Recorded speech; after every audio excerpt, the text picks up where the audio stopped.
Sa huli, nabigo pa rin ako. Patayin ang demonyo.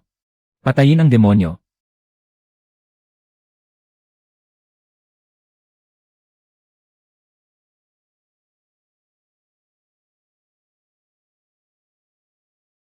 Ibigay mo ang one hand fan. At sirain ang iyong kaluluwa ng emperador. Paano kung tanggihan ito ng emperador na ito? Kung gayon, pagkatapos ng araw na ito, wala ng demon emperor sa tatlong mundo. Ginoong Qi, walang hanggan ang dagat ng pagdurusa. Magbalik loob ka para sa iyong kaligtasan.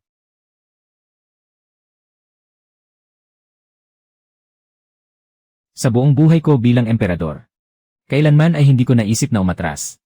Kaya kayong lahat, pumasok kayo sa aking bandila.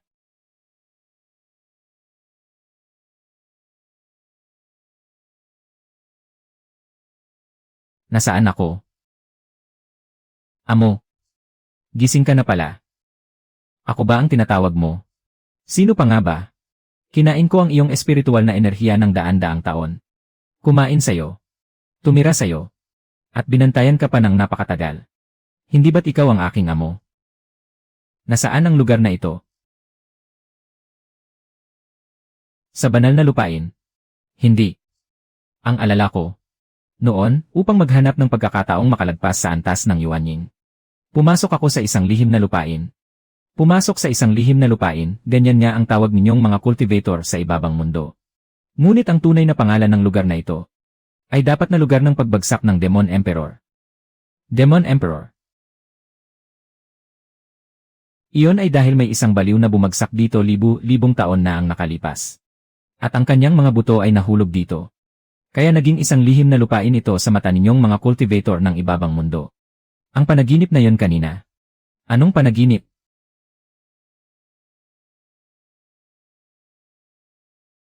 Antas ng Huashen. Ang alala ko. Ang antas ko noon ay Jindan pa lamang. Ano ba naman ang antas ng Huashen? Amo, magalak ka na lang ng palihim. Sa lugar na ito na may lawak na 1,000 milya.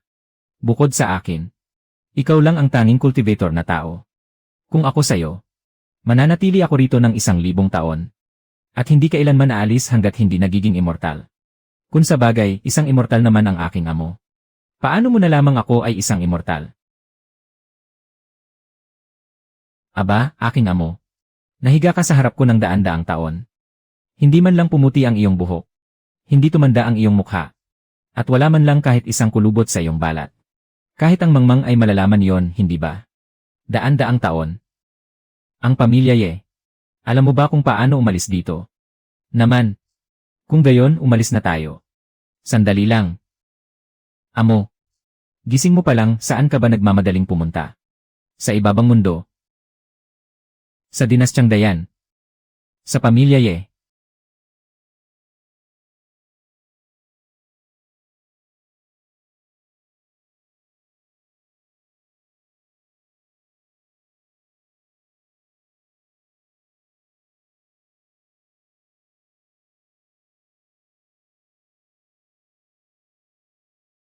Aba.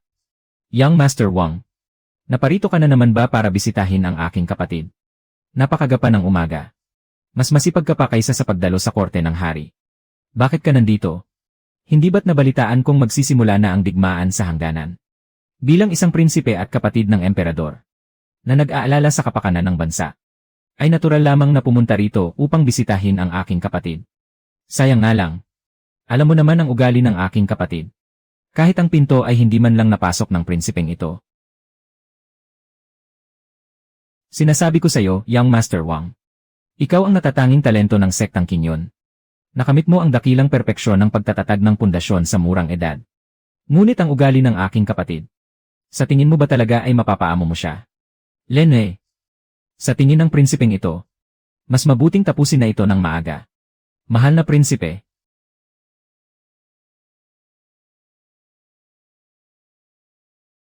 Aalis na ako.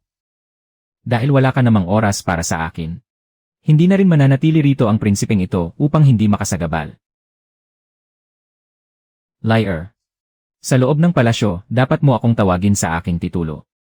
Mahal na Emperatrice. Nabalitaan ko na ang emperador ng Dazhou ay kamakailang kumuha kay Zhang Qing, isang disipulo ng panloob na sekta ng sektang Yunlan, bilang kanyang guro. Tunay nga. Ang pagkuha sa isang disipulo ng sekta bilang guro ay nagbigay sa kanya ng lakas ng loob na payagan ang hukbo sa hangganan. Napaulit-ulit na lumabag sa hangganan ng ating dinastyang Dayan. Kung ang sekta ang makikialam at makikipag-usap sa sektang Yunlan, tiyak na magdadahan-dahan ang panig ng Dazhou. Hindi na kailangan. Siya nga pala, may isang kawili-wiling balita. Ano yon? Ngayong araw, isang disipulo mula sa aking bundok ang pupunta sa lungsod ng Chang'an upang agawin ang ikakasal. Oh! May isang pamilyang Ye sa Chang'an. Sinasabing maraming taon na ang nakalipas, isa rin silang pamilya ng mga naglilinang ng immortalidad. Ngunit kalaunan ay humina at bumagsak sila. Ang pamilyang Ye at ang pamilyang Liu sa lungsod ay nagkasundo sa isang kasal noong unang panahon. Ngunit ngayon, hindi na ito kinikilala ng pamilyang Liu. Kaya ngayong araw, balak nilang pumunta roon upang kanselahin ang kasunduan sa kasal. Bakit hindi tayo lumabas para maglakad-lakad? CJ, dahil narito ka na rin naman ngayong araw, samahan mo na lang akong magpalipas ng oras sa labas. King narito po ang inyong lingkod. Ihanda ang aking kasuotan.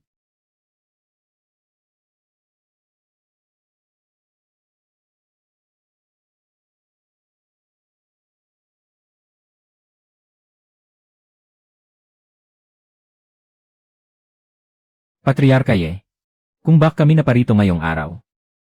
Sigurado akong alam mo na rin ang dahilan. Kaya hindi na ako magpapaligoy-ligoy pa. Ang aking anak na si King Mei, na nagustuhan ng pangalawang batang Panginoon Chen ng sektang Qingyon, ay isang malaking pagpapala na pinaghirapan niya sa maraming buhay. Hindi ba, Patriarka Ye? Tama po kayo, Ginang Liu. Ngunit tungkol sa pagkansela ng kasal na ito. Patriarka Ye, ang kasal na ito ngayong araw, gustuhin nyo man o hindi, kailangan nyo itong kanselahin. Wala kayong ibang pagpipilian kundi ang sumang-ayon. Kung makakarating ang usaping ito sa pamilyang Chen. Sa oras na yon, ang buong pamilyang Ye. Kung may matitira pa bang buhay sa inyo, ay hindi natin matitiyak. Ina, huwag na po kayong magsalita. Huwag mong hamakin ang isang kabataan dahil lamang siya ay mahirap. Umiikot ang gulong ng palad. Tumahimik ka na nga, Yi Chen. Sa ngayon, ang aking kapatid ay isa ng babaeng hindi mo na kailanman maaabot. Siya nga pala, may isang bagay na malamang ay hindi mo pa nalalaman. Kagabi, ang pangalawang batang Panginoon Chen at ang aking kapatid ay magkasamang nagpalipas ng buong gabi ng silang dalawa lamang. Anong kalokohan ang pinagsasabi mo? Oh, tingnan niyo ang sorong iyon. May 9 na buntot. Isa itong mahiwagang soro. Tiyak na ito ay alagang hayop ng isang immortal. Kaya sinabi ng aking ikatlong tiyong guro, na sa loob ng 1 taon, makakarating na ako sa antas ng gintong core. Sa oras na yon, irekomenda kita sa pinuno ng sekta. Ang espiritual na ugat ng sektang Qingyon ay mas maganda ng maraming beses kumpara sa lungsod ng Chang'an. Upang mas mabilis mong marating ang antas ng pagtatatag ng pundasyon. Nakarating na sa antas ng pagtatatag ng pundasyon sa edad na 20. Tunay ngang isa siyang natatanging disipulo ng panloob na sekta ng sektang Qingyon. Isang malaking karangalan para sa abang babaeng ito na mapansin ng batang Panginoong Wang. Tunay na isang pagpapala na naipon mula sa ilang buhay.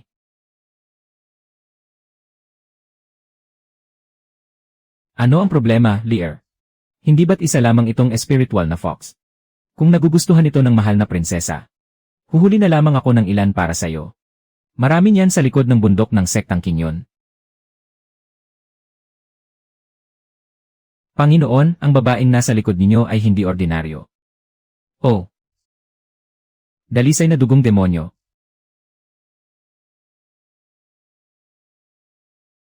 Lear, ang daan pabalik sa palasyo ay dito, hindi ba? Panginoon, sumusunod siya sa atin. Huwag mo na siyang pansinin. Gusto man o hindi ng pamilyang Ye, kailangan nilang kanselahin ang kasal na ito.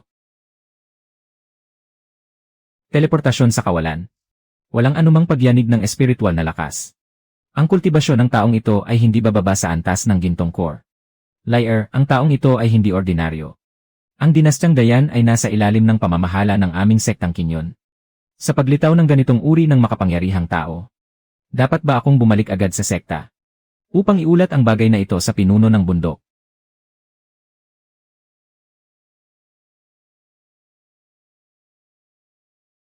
Hindi pa umaalis ang babaeng nasa may pinto. Bukod pa rito, tila may nagkakagulo sa tapat ng inyong pintuan para kanselahin ang kasal. Kanina pa sila nag-aaway doon. Kayong mga ye, lilinawin ko na ito sa inyo ngayon.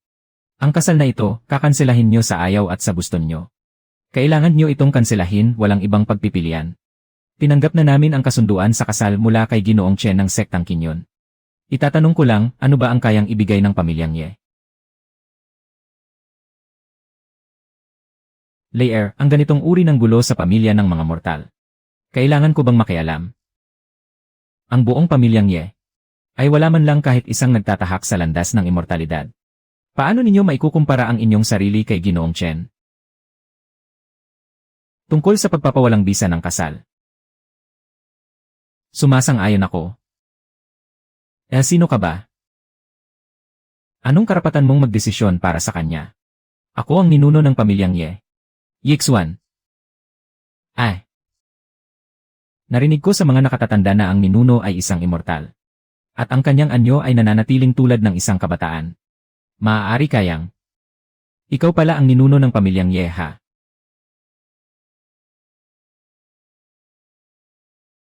Sino ka naman? Ako ang ninuno ng pamilyang Liu. Liu Xuan, nakalimutan mo na ba? 1,000 taon na ang nakalipas, nagkita pa nga tayong dalawa sa kalangitan. Matagal na tayong magkakilala. Dahil matagal na tayong magkakilala. Kung gayon ay napagkasunduan na natin. Tungkol sa pagpapawalang bisa ng kasal ni Chen.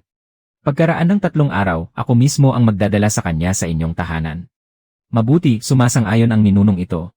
Aray. Ina. Nakikipagkwentuhan lang naman ako sa ninuno ng pamilyang Ye. Anong kwentuhan?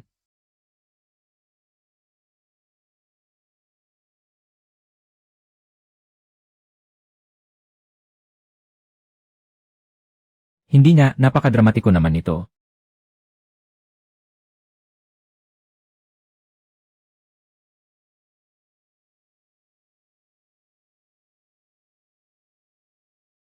Panginoon.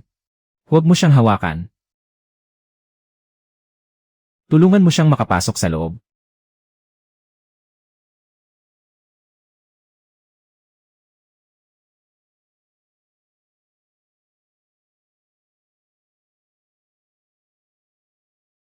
Ama, maayos lang ba ang ninuno?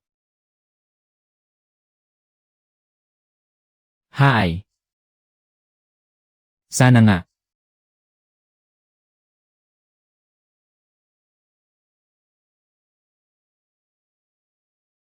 Panginoon. Ano pong nangyayari sa inyo? Maayos lang ako.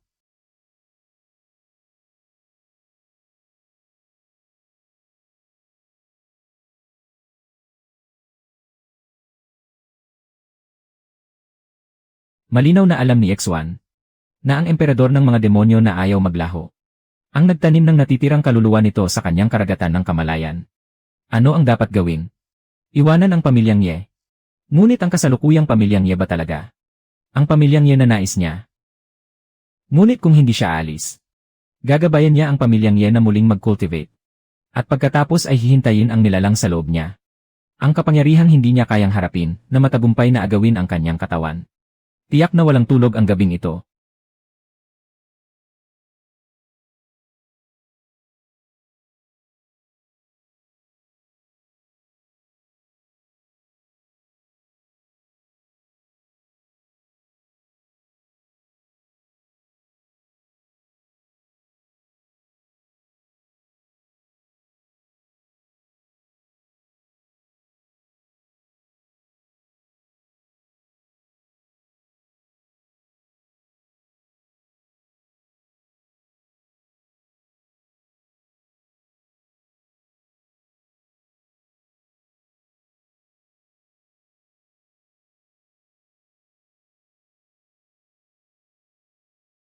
Buwisit. Ang aurang ito, siya yon.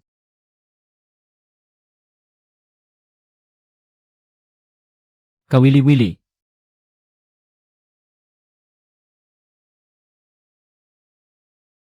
Ayayay. Ikaw pala yan. Kilala mo ako. Hindi ba't ikaw yung nasa lansangan kanina? Ang babaeng napatitig sa aking amo sa unang tingin. Sinasabi ko sa iyo kung gusto mo talaga ang aking amo. Umamin ka na ng tapat. Bakit kailangan mo pang magsuot ng ganyan? At palihim na umaakyat sa bintana ng iba sa hating gabi. Isipin mo ang gusto mong isipin. Bumalik ka at mag-iwan ng mensahe sa iyong amo. Sabihin mo sa kanya na umalis agad sa dinastyang Dayan. Mukhang ikaw na mula sa lahi ng demonyo. Ang mas dapat na umalis ng maaga. Naghahanap ka ng kamatayan.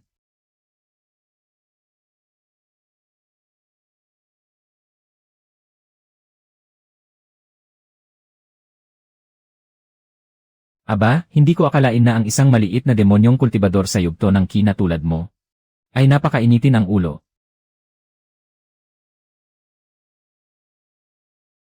May mas matindi pa rito. Ah, ito ang Teichu Muzyu.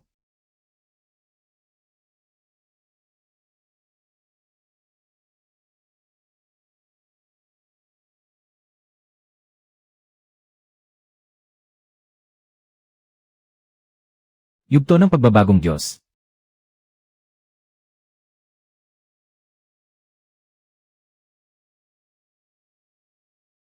Amo, bilis, habulin mo siya. Hindi ordinaryo ang babaeng iyon. Sa ibabaw, isa lamang siyang langgam sa yugto ng ki. Ngunit ang hawak niya ay isang imperial na armas ng lahi ng demonyo. Maraming matatandang halimaw ang naghahanap sa bagay na iyon. Ngayong araw, iniulat ni Wang Yan ang ikatlong bundok na may lumitaw na nuno ng pamilya Ye sa dinastyang Dayan, na ang lakas ay higit pa sa gintong core. Ngunit hindi ko akalain na siya pala ang alagad ng maalamat na emperador ng demonyo. Hindi alagad. Oh, ang aurang ito ay ang mismong emperador ng demonyo. Talaga ba? Mukhang magbabago ang ihip ng hangin sa mundong ito. Lumitaw na ang mahiwagang perlas sa mundo.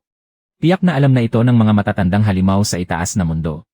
At ngayon, may lumitaw na namang nilalang na may ganitong antas. Ano ang gusto mong sabihin? Ano naman ang sasabihin ko? Hindi ko naman siya anak.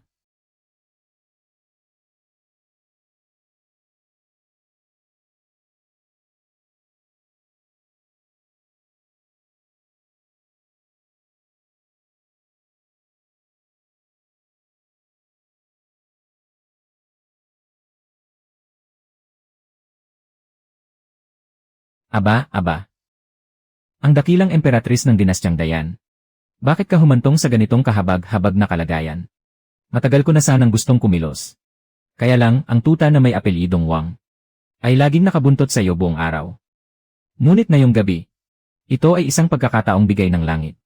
Biglang may lumitaw na nilalang sa yugto ng pagbabagong Diyos sa lungsod ng Chang'an. Ang isang langgam sa yugto ng ki na tulad mo na nakabangga sa kanya ay dapat nang magpasalamat sa langit na buhay ka pa. Kung hindi ka kukunin ng hari ng impyerno, ako na mismo ang kukuha sa buhay mo. Ikaw pala ang gurong kinikilala ng emperador ng Dazhou. Isang alagad ng panloob na sekta ng sektang Yunlan. Nahayagang pumunta sa kabisera ng mga mortal upang patayin ang emperador. Hindi mo ba kinatatakutan ang mga tuntunin ng inyong sektang Yunlan? Ang mga ginagawa ko. Kailangan ko pa bang ipaliwanag sa isang langgam sa yugto ng ki na tulad mo?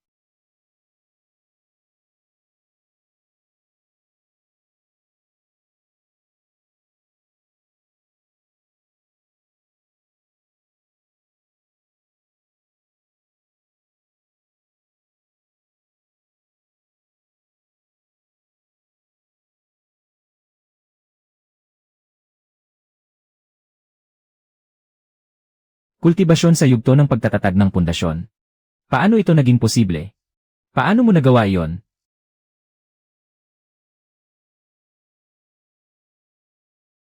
Hahaha. Ang emperatris pala ng dinastyang Dayan ay isang demonyong kultibador. Mabuti, napakabuti. Ngayon ay maaari na kitang patayin ng hayagan. At bumalik upang humingi ng gantimpala sa pinuno ng bundok. Sa mismong lupang sakop ng sektang Kinyon, may nagtatago palang demonyong kultibador. Napakalaking balita nito. Talaga ba? Tingnan natin kung magkakaroon ka pa ng pagkakataon. Napakayabang.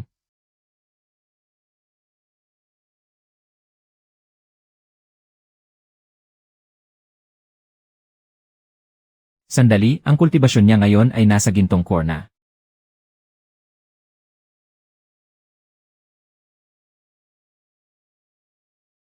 Hindi, impossible. Anong uri ka ng halimaw? Ikaw na isang mortal na emperador. Bakit mayroon kang imperial na armas ng lahi ng demonyo? At paano ka nakatalo ng direkta mula sa yugto ng ki patungo sa gintong core? Hindi ito maaari.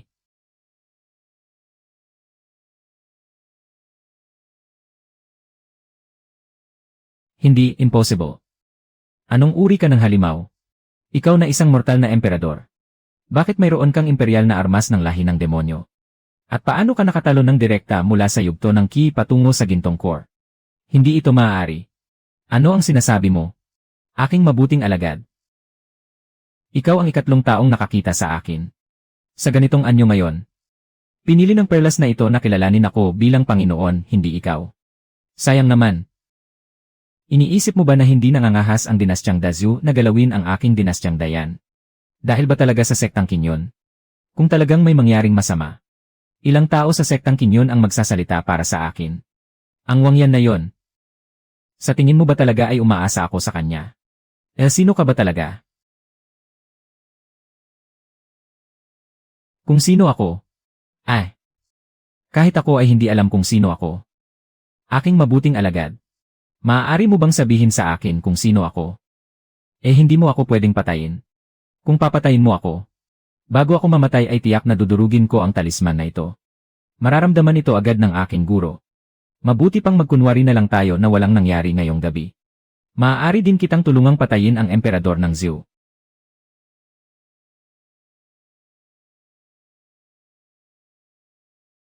Alagad, ano ang nangyari? Pinatay ko na ang iyong mabuting alagad. Halika, hihintayin kita.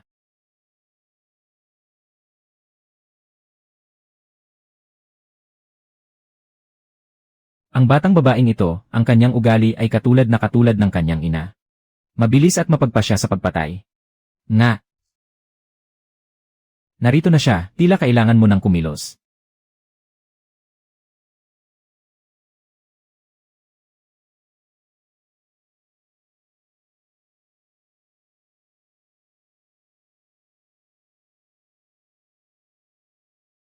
Napakalakas ng loob mong demonyo. Nangahas kang patayin ang aking alagad.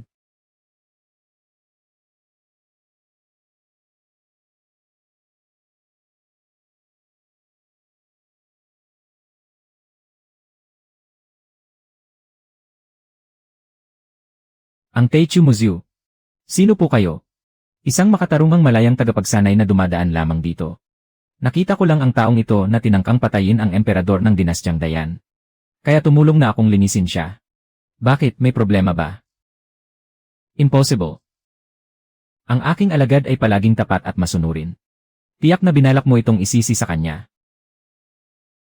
Oh, ano ngayon ang gusto mong gawin?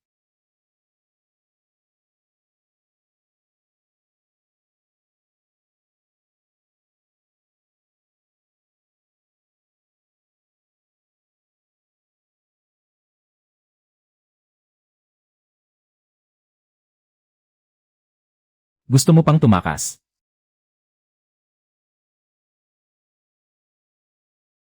Lumitaw na ang mahiwagang perlas ng demonyo. Kailangan ko itong iulat agad sa pinuno ng sekta. Sino? Pagbati King Xuan Zhenren. Pinuno ng Bundok Fang, bakit ka mukhang kaawa-awa? Iniulat ko po, Zhenren. Kamakailan lamang ay pinatay ang aking alagad na si Zhang Qing sa teritoryo ng Dayan. Sinundan ko ang mga bakas. At may isang miyembro ng lahi ng demonyo na may dalang sandata ng emperador ng demonyo. Papasukuin ko na sana siya. Ngunit may isang nasa antas ng pagbabagong Diyos ang umatake. Ikaw pala. Ilang dekada na ang nakalipas. Noong ako ay isa pa lamang pinuno ng bundok sa sektang Kinyon. Nakilala ko ang isang banal na babae ng lahi ng demonyo. At nagkaroon kami ng isang anak na babae. Iyon ba ang insidente kung saan sinabi nilang nakipagsabuatan ka sa lahi ng demonyo? Tama. Tama, at nang taon din iyon, inagaw ko ang katawan ng kanyang ina. Upang makalagpas sa antas ng pagbabagong Diyos. At umakyat sa posisyon ng pinuno ng sekta. Binigyan ko ang batang iyon ng isang sunod-sunurang amang emperador. At inilagay ko rin siya sa lugar kung saan mapapanood ko siyang lumaki. Hindi ka ba natatakot na baka mayroon akong talisman ng pagpapadala ng boses? Maaari mong subukan, walang sinuman ang makakasira sa aking nasasakupan. Dahil umabot na sa ganito ang usapan, alam ko ring hindi ko matatakasan ang kamatayan. Ngunit ipinapaalala ko sa iyo. Ang bulwagan ng Giksu, palasyo ng Xuanming, at palasyong diwata ng Piao Miao sa kaitaasan ay nakatitig lahat sa mga labi ng emperador ng demonyo. Sa pagkakataong ito, ang enerhiya ng perlas ay nakarating na sa antas na iyon. Iyan natatakot ako na pagdating ng oras, ang iyong anak ay hindi rin makakaligtas sa kamatayan. Napakasimple, hindi ba't magiging emperador na lang ako? Kailangan ko lang agawin ang natitirang kaluluwa ng emperador ng demonyo sa loob ng katawan ng taong iyon.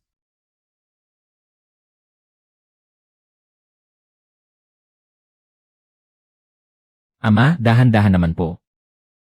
Dalian mo, Waner. Isang malaking kaganapan ang muling pagkabuhay ng ating nuno.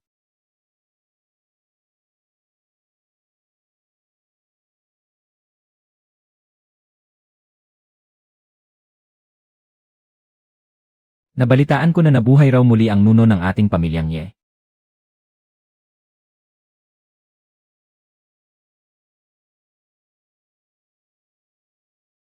Hindi pa ba gising ang nuno?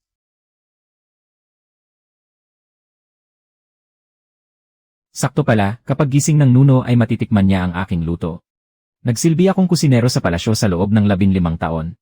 Sa wakas, magagamit na rin ito. Ang mga ito ay mula sa kusina ng palasyo. Napalihim kong itinabi at inilabas. Nasaan si Waner? Nasa likod.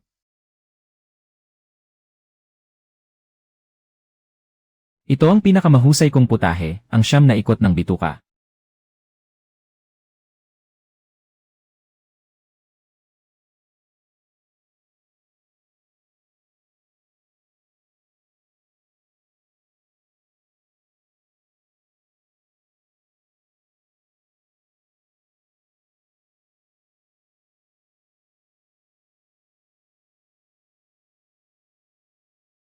Nuno, tikman niyo ito. Ito rin ang aking espesyalidad. Siya nga pala, Nuno, noong bata pa ako ay narinig ko sa mga nakatatanda na ang pamilya yan natin ay isang pamilya ng mga tagapagsanay noon. Sinabi sa akin ng aking ama na ang aking lolo sa tuhod ay isang mahusay na eksperto sa pagtatatag ng pundasyon. Sinabi niya na noon upang pamunuan ang pamilya Ye, na umangat bilang isang sekta ng paglilinang, ay nag-iisa kayong nagtungo sa banal na lupain upang maghanap ng pagkakataong makalagpas sa yugto ng nascent soul. At pagkatapos, hindi na kayo nakabalik. Nagsasabi ako ng totoo. Kuya, hindi ba't alam mo naman? Nang sabihin ko sa mga kusinero sa kusina ng palasyo, na ang mga ninuno ng pamilya yan natin ay may mga tagapagsanay. Tinawanan lang nila ako. Sinabi nilang nagmamayabang lang ako. Sinabi nilang akong si Yellow Air ay nangarap ng gising. Nuno, kwentuhan niyo ako. Ano ang nangyari sa pamilya Ye sa nakalipas na ilang daang taon? Bakit walang kahit isang tagapagsanay sa pamilya Ye ngayon? Narinig ko rin ito sa mga nakatatanda. Katulad ng narinig ni Xuhuay. Nabalitaan ko na matapos mawala ng nuno noon, ang pamilya Ye natin ay pinaghati-hatian at pinag-usig ng iba't ibang puwersa ng paglilinang. Ang iba ay namatay, ang iba naman ay tumakas. Ngayon, kami na lamang ni Xuhuay ang natitira sa lungsod ng Chang'an. Umaasa sa proteksyon ng dinastyang Dayan upang mamuhay ng payak. Paano naman si Xuzu? Siya ang ikatlong pinuno ng pamilya Ye, hindi ba? At kapatid mo rin siya. Bakit binura ang pangalan niya?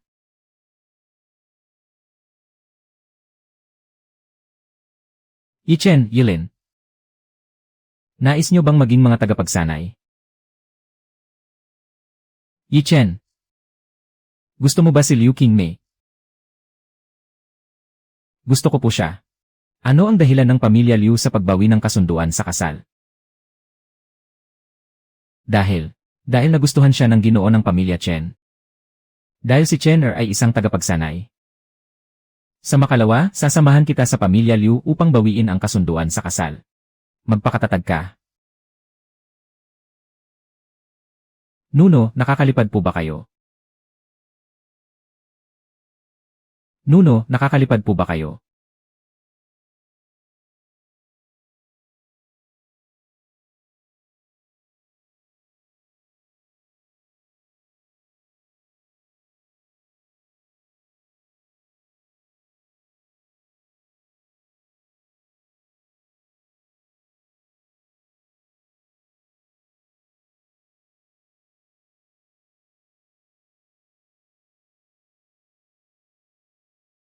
Nuno, nakakalipad kayo. Talagang nakakalipad kayo. Hindi nagkamali si ama, si lolo, at si lolo sa tuhod. Ang Nuno ay isang immortal.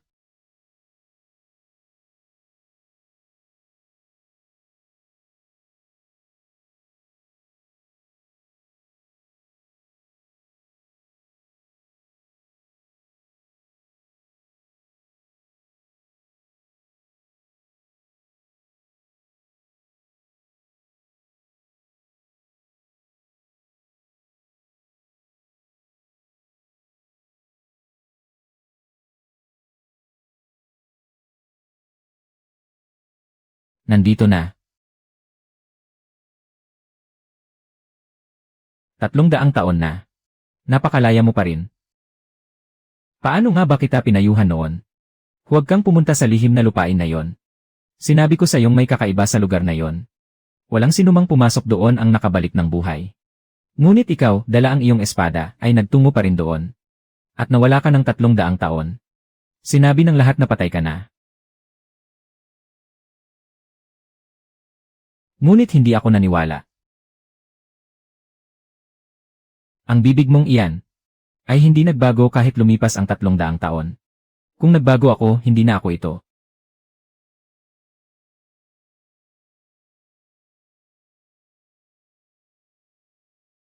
Paano ka pa nakapanganak ng isang bata sa loob ng lihim na lupain, naku naman? Talagang napakagaling mo pa ring umakit ng mga kababaihan tulad ng dati. 300 taon na. Hindi ka man lang mamatay-matay. At nakapanganak ka pa ng isang napakagandang anak na babae. Ano ang iniisip mo? Siya ay isang nakababatang henerasyon ng aming pamilya. Hindi ba't kilala mo naman ako? Hanggat hindi ko nararating ang yugto ng emperador. Wala akong balak sa mga bagay na yan. Napala, tama ka. Tingnan mo nga naman ang utak ko. Nagiging ulyanin na. Ganyan ka nga talaga. Kung hindi mo sana patuloy na tinanggihan si Ling Xuang. Mabuti ba ang kalagayan niya?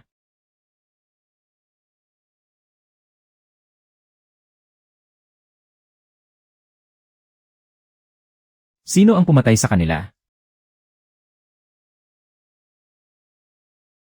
Sinabi ko bang patay na siya? May sinabi ba akong kahit isang salita?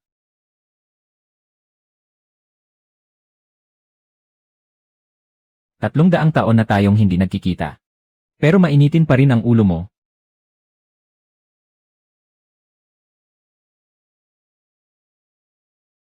Sinasabi nilang 300 taon na. Pero para sa akin, parang natulog lang ako. Sa sumunod na sandali, nagbago na ang mundo. Maging ikaw ay tumanda na. Pero ikaw, hindi ka tumanda. Mula noon hanggang ngayon. Napakaraming makapangyarihang kultibador ang naghangad ng immortalidad sa buong buhay nila ngunit nabigo. Pero nakuha mo lang ito ng ganoon kadali, pare. Hindi ko alam kung mapalad ka ba o malas sa buhay. Nang mawala ka, parang naging ibang tao si Ling Xuang. Ang mga puwersang naghati-hati sa pamilyang Yinoon. Ang 2 peak master ng sektang Kinyon na nagnakaw ng inyong espiritual na ugat. At maging ang mga malayang kultibador na nanamantala sa gulo. Lahat sila ay pinatay niya. Nasa yugto lang siya ng Golden Core noon. Hindi sapat ang lakas niya para patayin sila. Kaya gumugol siya ng 30 taon para maabot ang yugto ng Nascent Soul. Isang babaeng walang masasandalan. Walang sekta. At isang malayang kultibador lamang noon. Ang pagpunta mo rito ngayon. Siguradong para itanong kung sino ang mga nagpahamak sa pamilyang Yinoon, hindi ba? Huwag mo nang itanong. Lahat sila ay pinatay na ni Ling Xuang. Maaari ko ba siyang makita? Napakaihirap niyang makita ngayon. Siya na ang kasalukuyang pinuno ng sektang Yunlan. Ayon, doon sa lugar na yon. May 2 sekta lang sa teritoryong ito.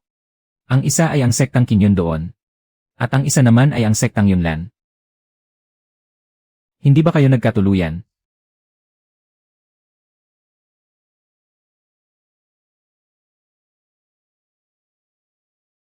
Kuya, tingnan mo naman ang hitsura ko ngayon. Hindi ako nakarating sa yugto ng deity transformation, at malapit nang maubos ang haba ng buhay ko. Ilang taon na lang ang natitira.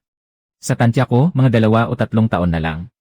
Ang mga kulubot sa mukha ko ay parang mga hagdan-hagdang palayan na. Karapat-dapat ba ako sa kanya? Kaya naman.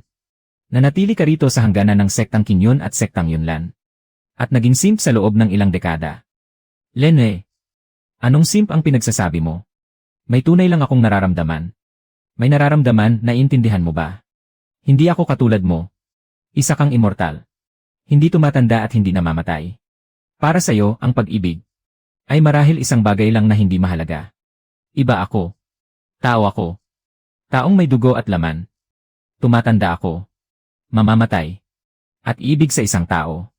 Iibig ng habang buhay. Ano naman kung one-sided love? Ang one-sided love ay may tunay pa ring nararamdaman. Ang taong tulad mo ay hinding-hindi maintindihan ang pakiramdam na yon. Gusto mong makita ang isang tao pero natatakot ka. Kaya nanirahan na lang ako sa paanan ng kanyang bundok. At araw-araw na pinagmamasdan ang mga ulap sa kanyang taluktok. Para sa akin, sapat na ang ligayang ito.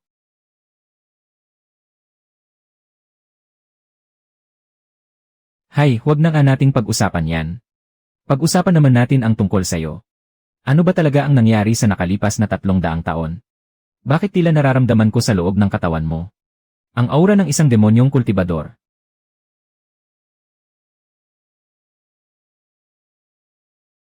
Bakit, natatakot ka ba?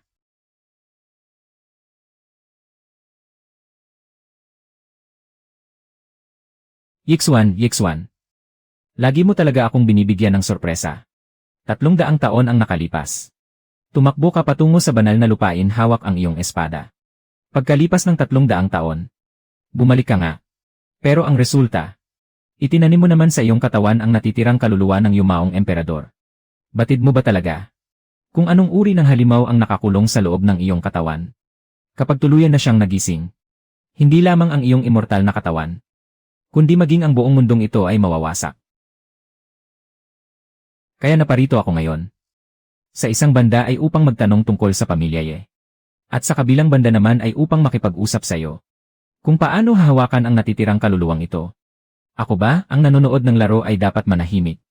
Walang salita kapag tapos na ang laro.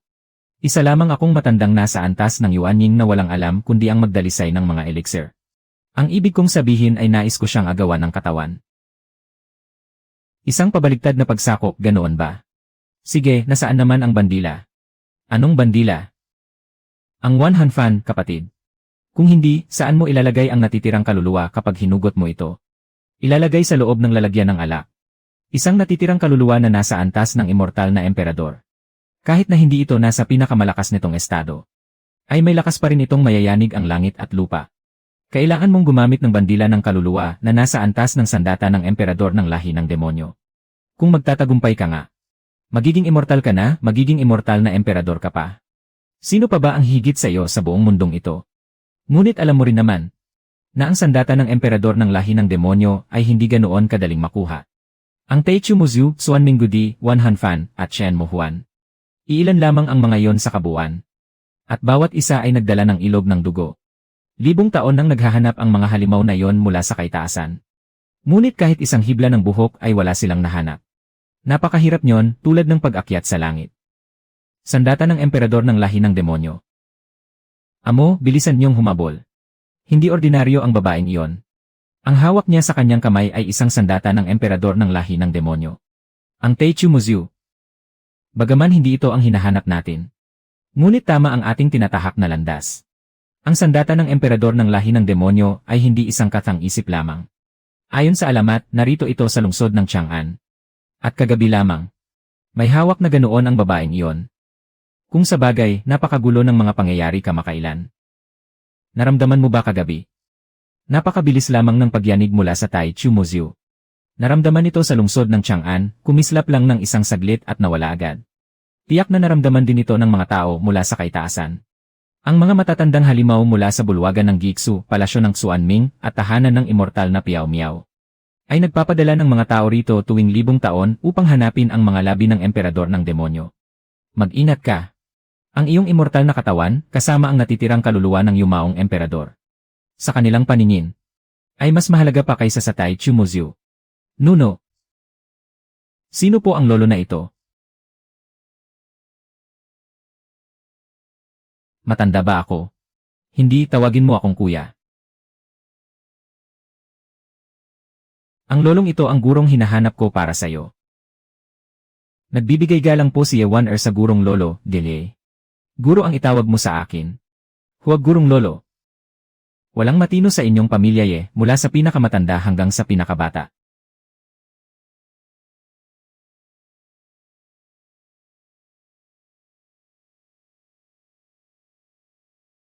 Maglaan ka ng oras upang bisitahin si Ling Shuang. Sa katunayan, siya ang pinuno ng isang sekta. Maaaring alam niya kung nasaan ang Wan Hanfan.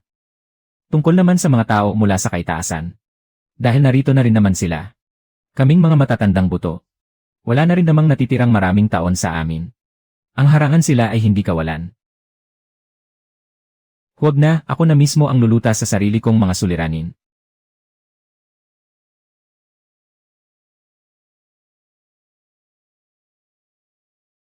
Panginoong Wang Yan. Hindi mabuti ang pakiramdam ng mahal na emperatrice kagabi. Kaya hindi siya tatanggap ng sinumang bisita ngayon. Pakiusap, iparating mo sa mahal na emperatrice na may mahalaga akong impormasyon na dapat iulat sa kanya. Tungkol sa mga nangyari sa lungsod ng Chang'an kagabi. Mahal na prinsipe. Hindi ko akalaing ganoon pala kawalang silbi ang Zhang King na yon. Mahal na prinsipe, kagabi ay may isang makapangyarihang eksperto sa antas ng Huashen ang sumagip kay Suli. Inimbestigahan na ng inyong tagasunod ang taong gumawa niyon. Malamang na ito ay ang kapapabalik pa lamang na ninuno ng pamilyang Ye. Ang ninuno ng pamilyang Ye na nasa yugto ng pagkadyos. Bakit tila napakamura na ng mga nasa yugto ng pagkadyos sa panahong ito? Lahat sila ay nagkukumpulan patungo sa dinastyang Dayan. Naalala ko na si Liu Qingmi, ang nagustuhan ni Chen Er. Hindi ba't siya ang manugang ng pamilyang Ye? Medyo kawili-wili ito. Liar. Liar, kagabi ay may naganap na napakalaking pangyayari sa dinastyang Dayan. Batid mo ba ito? Kahapon po ay nagkaroon ako ng lagnat at sipon. Kaya maaga akong nagpahinga. Hindi ko po alam kung ano ang nangyari. Ayon sa balita mula sa loob ng sekta. Kagabi, si Zhang King, isang disipulo ng panloob na sekta mula sa ikalimang bundok ng sektang Yunlan, ay nasawi sa loob ng teritoryo ng dinastyang Dayan. Isang saksak sa leeg ang pumatay sa kanya. Napakalinis at napakabilis ng pagkilos ng salarin. Guro, si Fang Yan na pangalawang pinuno ng ikalimang bundok ng sektang Yunlan ay nawala rin pagkatapos nyon. Walang bakas kung buhay. At walang bangkay kung patay. Kasalukuyan pa ring nag-imbestiga ang sektang Yunlan sa loob ng kanilang hanay. May isa pang bagay. Kagabi, ang aura ng Tai Chumuzu ay naramdaman sa lungsod ng Chang'an. Mabilis itong naglaho. Ngunit ang antas ng enerhiya nito ay napakataas. Hindi lamang ako, kundi maging ang itaas na mundo ay naramdaman din ito. Ngayong araw, may isang mongheng dumating sa ating sekta. Isang monghe. Isang tao mula sa banal na lupain. May antas ng paglilinang na kalahating emperador. Ang mongheng iyon ay nanatili ng matagal sa bulwagan ng pinuno ng sekta. Hinala ko ay naparito siya para sa Tai Chumuzu. Tai Chumuzu. Hinala ko na ang ninuno ng pamilyang Ye kahapon ang may gawa nito. Ang pagkamatay ni Zhang King, ang paglitaw ng Muzyu, at ang pagkawala ni Fang Yan. Lahat ng ito ay naganap sa isang gabi. Inimbestigahan ko ang ninunong iyon ng pamilyang Ye. 300 taon na ang nakalipas, ang pamilyang Ye ay may isang ninunong hindi tumatanda at hindi namamatay. Ang kanyang pangalan ay Yexuan. Noong panahong iyon, marami ang naghinala na siya ay isang taong may buhay na walang hanggan. Isang taong may buhay na walang hanggan. Ayon sa aking guro, walang pinagmulang makapangyarihang puwersa si Yexuan. Umasa lamang siya sa sarili niyang pagsisikap upang marating ang yugto ng gintong ubod. Upang makahanap ng paraan na makalagpas sa yugto ng nascent soul. Nag-isa siyang nagtungo sa isang lihim na lupain sa loob ng banal na lupain na may 3,000 liang layo. Doon siya nanatili ng mahigit 300 taon. Ngayon ay bigla na lamang siyang nagpakita. Nasaan ang kanyang ama? Pumanaw na po. Palihim siyang tumakas mula sa palasyo ngayong araw. Ninuno, maayos lang po ba kayo?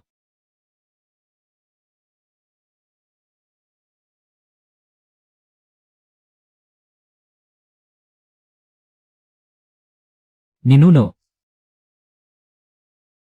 Ang panganay kong anak na si Yefan. 3 taon na ang nakalipas nang pumunta siya upang sumali sa pagpili ng mga disipulo ng sektang Kinyon. Ngunit hanggang ngayon ay hindi pa siya bumabalik. Kahit isang sulat ay wala siyang ipinadala.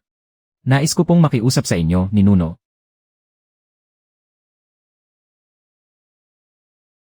Nais kong malaman kung siya ba ay buhay pa. O kung siya ay patay na. Batid ko na.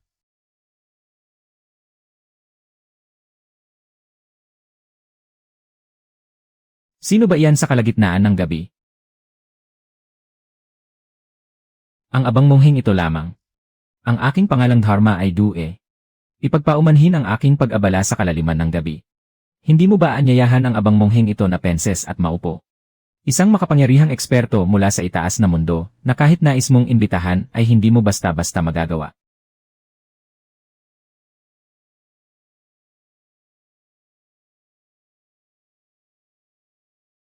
Kagabi lamang lumitaw sa mundo ang Tai Chu Muzyu.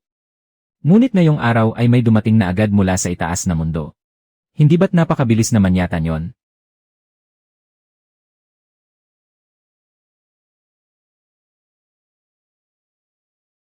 Noong huling beses na naghanap kayo ng isang nabaling espada, muntik niyo nang baligtarin ang buong mundo ng paglilinang sa timog. Ang abang mongheng ito ay hindi na parito para sa bed na yon. Ako na isang matandang naglilinang ng dao. Ay walang anumang natatanging kayamanan na magugustuhan ng isang makapangyarihang nilalang mula sa itaas na mundo. 1,000 taon na ang nakalipas. Ang aking guro na si Master Hong Lian sa hangganan ng lahi ng demonyo ay personal na pinaslang ng emperador ng demonyo. Sinundan ng abang mongheng ito ang aura ng emperador ng demonyo na yon.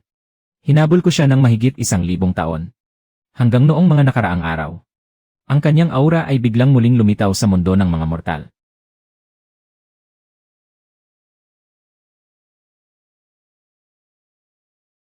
Dito mismo sa lungsod ng Chang'an ng Dinastyang Dayan. Ayon sa pagsisiyasat ng abang mongheng ito nitong mga nakaraang araw, ang taong nagtataglay ng aurang iyon ay isang matalik na kaibigan ng donor.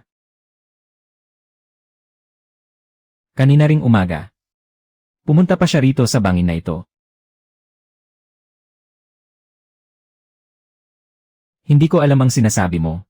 Anong emperador ng demonyo? Anong aura? Anong matalik na kaibigan? Ang mga pumupunta rito araw-araw ay mga dumadaang manggagamot at mahilig sa ahedres. Ngayong araw, may isang lumang kaibigan lang na pamilyar sa daan ang dumaan para maupo. Uminom ng tsaa, naglaro ng kalahating laro ng ahedres, at matagal nang umalis. Kung sino man siya. Paano ko malalaman bilang isang matandang taoista?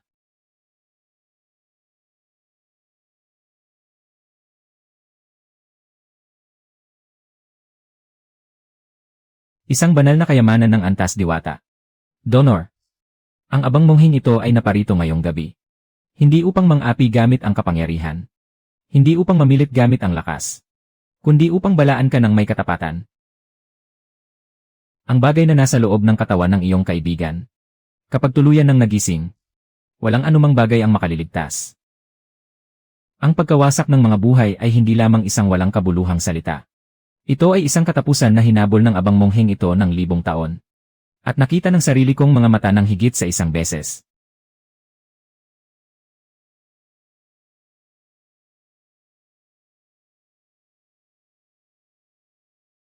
Pakiusap, sabihin mo sa iyong kaibigan.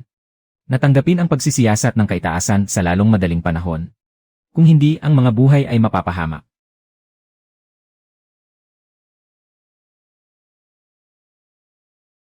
Kung mapapahamak man ang mga buhay, hayaan silang mapahamak. Akong matandang ito, ilang taon na lang ba ang natitira sa akin? Kung gusto mong lumaban, lumaban tayo. Bakit napakaraming daldal?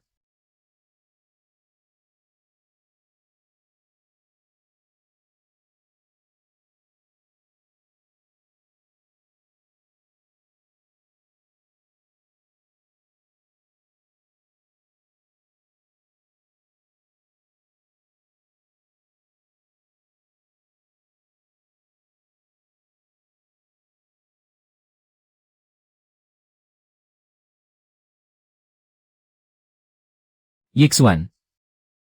Nais mong gamitin ang one-hand fan upang ikulong ang emperador na ito. Labis ko itong hinahangaan. Mula noon hanggang ngayon.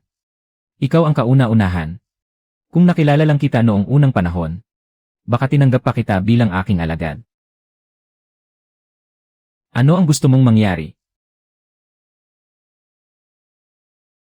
Huwag kang kabahan.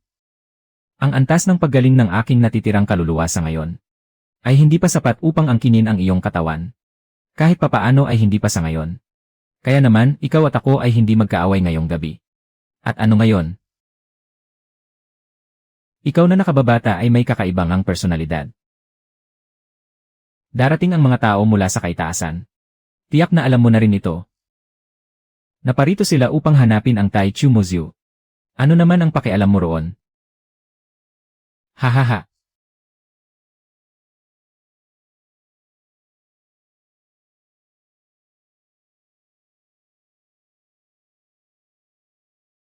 Libo-libong taon na ang nakalipas. Pinatay ko ang kanyang guro sa hangganan ng lahi ng mga demonyo. Ang baliw na mongheng iyon ay hinabol ako ng mahigit 1,000 taon. Sa totoo lang, basta't mapapatay niya ako. Kaya niyang wasakin ang lahat sa mundong ito.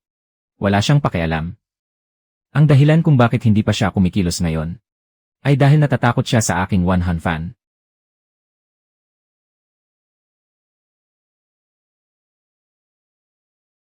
Ang One Han Fan na iyon ay ang mahiwagang sandata ng buhay ng emperador na ito. Ang kalakhan ng aking lakas sa buhay na ito ay nasa loob ng One Han Fan na iyon. Ang sinumang makakuha ng One Han Fan na ito ay makakamit ang paraan upang malampasan ang antas ng sinaunang emperador. Ang mongheng iyon, sa ngalan ng paghihiganti, ay nais lamang makuha ito. Hindi mo pa ito nauunawaan ngayon. Kapag dumating ang araw na nakuha mo ito, mauunawaan mo rin.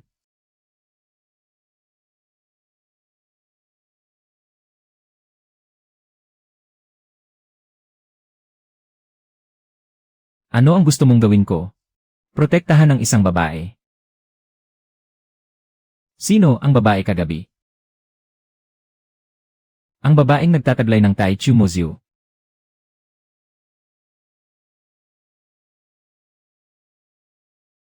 Bakit? Libo-libong taon na ang nakalipas. Nakilala ko ang isang babae. Mula siya sa matuwid na landas. Pagkatapos, ang lahi ng mga demonyo ay paulit-ulit na nakipaglaban. At ang matuwid na landas ay paulit-ulit na kumugkob. Ang mga utang ko sa dugo ay hihila lamang sa kanya pababa. Bago ang aking pagbagsak, nabalitaan kong ang aking lahi ay nilipol ng matuwid na landas. Walang natira kahit isa.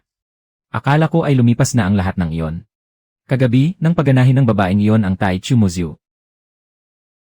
Sa loob ng iyong dagat ng kamalayan, nakaramdam ako ng pag-alingaungaw ng dugo. Isa ka ring nuno. Dapat ay nauunawaan mo. Tungkol naman sa mongheng iyon kanina, hindi ko siya kayang talunin. At hindi lang siya ang nanggaling sa mataas na mundo. Paano mo gustong protektahan ko sila? Hindi darating ng ganoon kabilis ang mga mula sa mataas na mundo.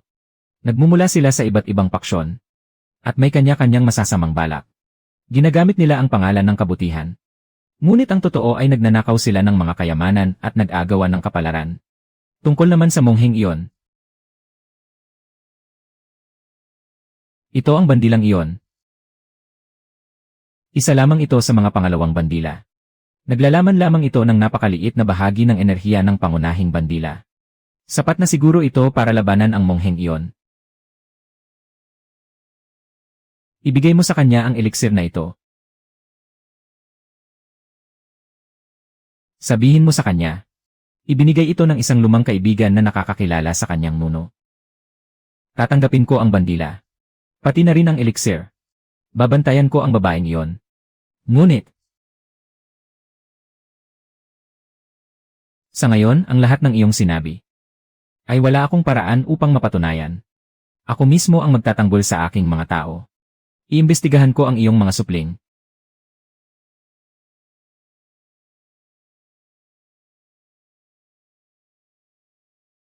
Hindi ka naniniwala sa akin. Mabuti na rin yon. Noon din naman ay hindi ako maniniwala.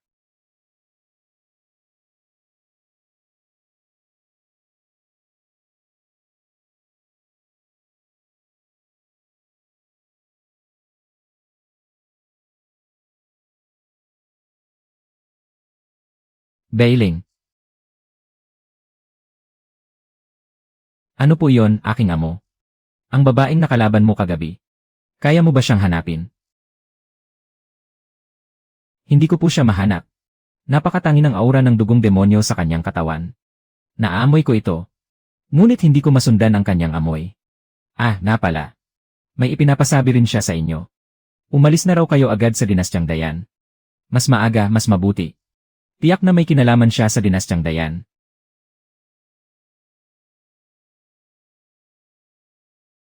Gising na kaya ang nuno?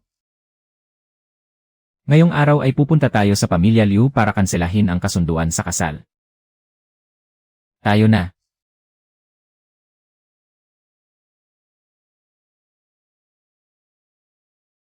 Ikwento mo sa akin ang tungkol sa iyong kuya na si Yefan.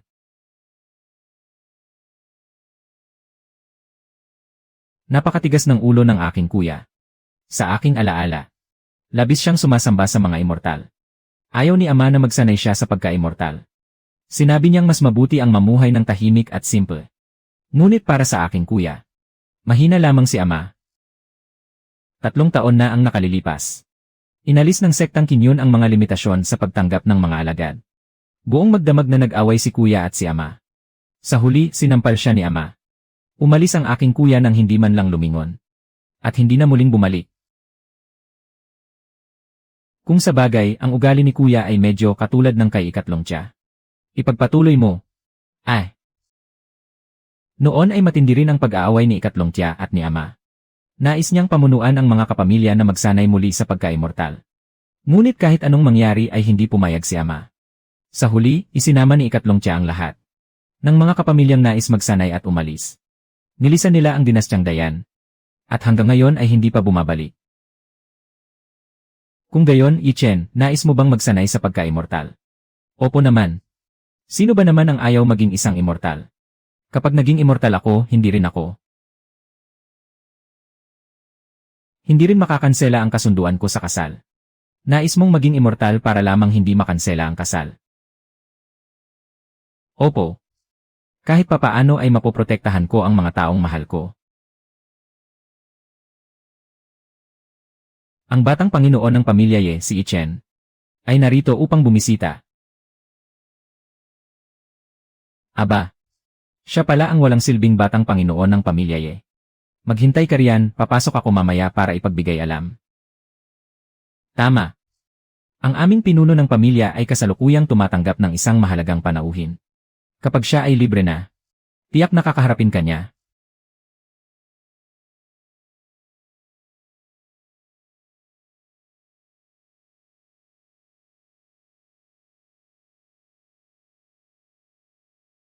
Ikaw. Nakangahas kang gumamit ng dahas. Kung ayaw mong mamatay, lumayas ka sa daan ko.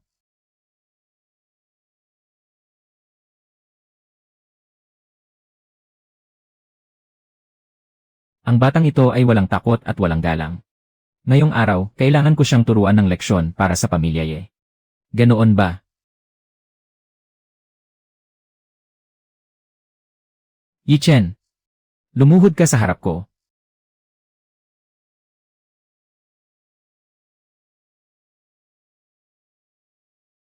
Yichen, lumuhod ka na agad, aminin ang iyong pagkakamali at humingi ng tawad. Kung hindi ka maturuan ng maayos ni Exuyuan, ako mismo ang magtuturo sa iyo. Yichen, magpakatatag ka. Nandito ako.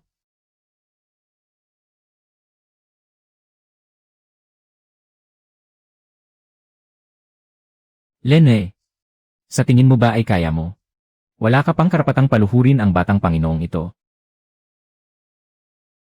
Huwag na nating pahabain pa ang usapan. Ang batang Panginoong ito ay naparito upang kanselahin ang kasal.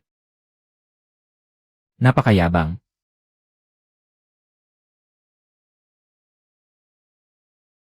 Ito.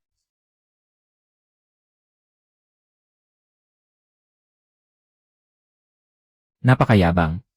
Ang batang Panginoong ito ay nagtimpi na nga ng husto. Pinuno ng pamilya Liu, huwag mo nang ipahiya ang magkabilang panig. Ang kasunduan sa kasal ay napunit na. Ang 1,000 pilak na ibinigay ng aking ama noon. Isauli mo ito ng maayos.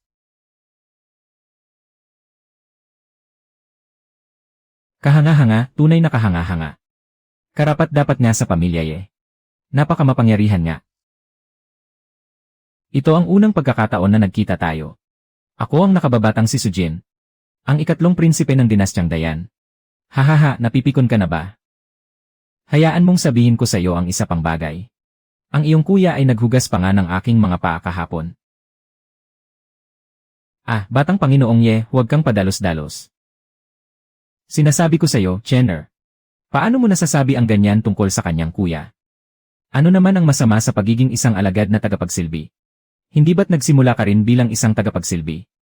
Mahal na prinsipe, nagkakamali po kayo. Ako ay may pambihirang talento.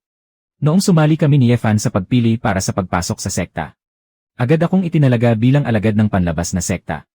Hindi tulad ng ibang tao, na malinaw namang may walang silbing ugat ng espiritu. Ngunit nais pa ring maging immortal. Sino ang tinutukoy mo? Kung sino ang napipikon, siya ang tinutukoy ko.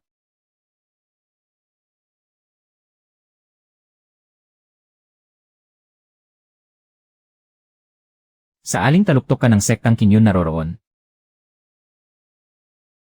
Sino? Sino ka? Sagutin mo ang aking tanong.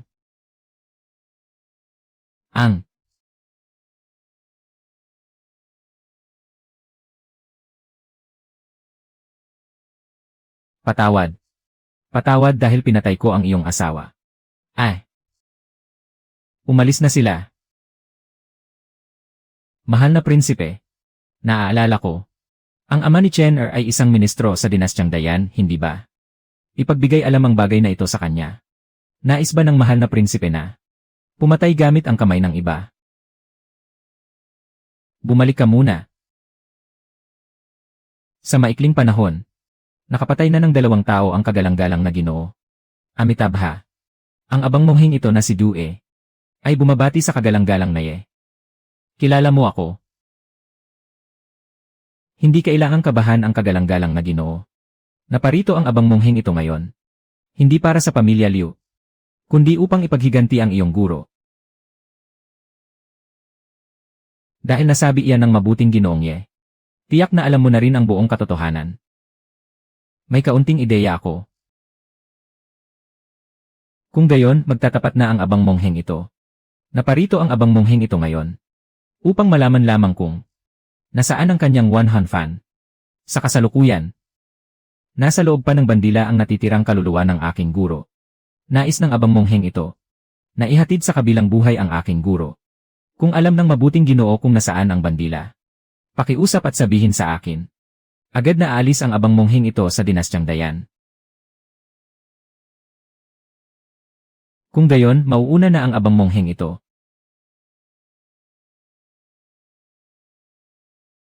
Mabuting Ginoong Ye, pumunta ang abang mongheng ito sa bangin kagabi. At nakipagsaa sa iyong matalik na kaibigan na naglalaro ng ahedres. Ipinasasabi niya sa iyo na ang mga piyesa ay nasa papan pa rin. Maaari mo itong kunin anumang oras.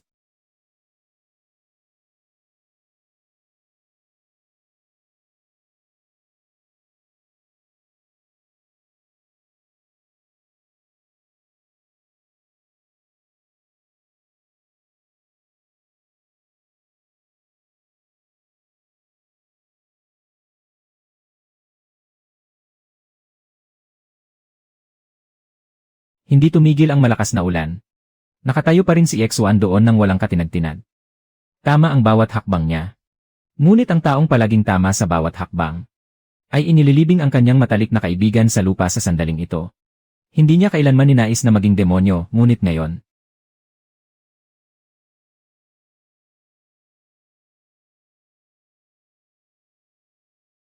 Kamahalan. Kahapon, ang aking anak na si Chenren, sa paanyaya ng pamilya Liu, ay nagtungo roon upang pag-usapan ang pagkansela ng kasal. Naging mabuti at masunurin ang aking anak doon. Ngunit sino ang mag-akalang biglang nagwala ang ninuno ng pamilya Ye? At pinatay ang aking anak sa harap ng lahat. Ang ganoong baliw at demonyong tao. Pakiusap kamahalan ay ipapatay ninyo siya. Upang bigyan ng katarungan ang inyong lingkod. At ang buong Dayan. Si Chenren. Tila siya ay isang alagad ng aking bundok, hindi ba? Tama ang inyong sinabi, Ginoong Wang. Ang bagay na ito ay nangangailangan pa ng inyong tulong upang iulat sa pinuno ng 3 bundok. Kung sa bagay, ang aking anak ay isang alagad pa rin ng sektang Kinyon. At ang dinastyang Dayan ay nasa ilalim din ng pamamahala ng sektang Kinyon.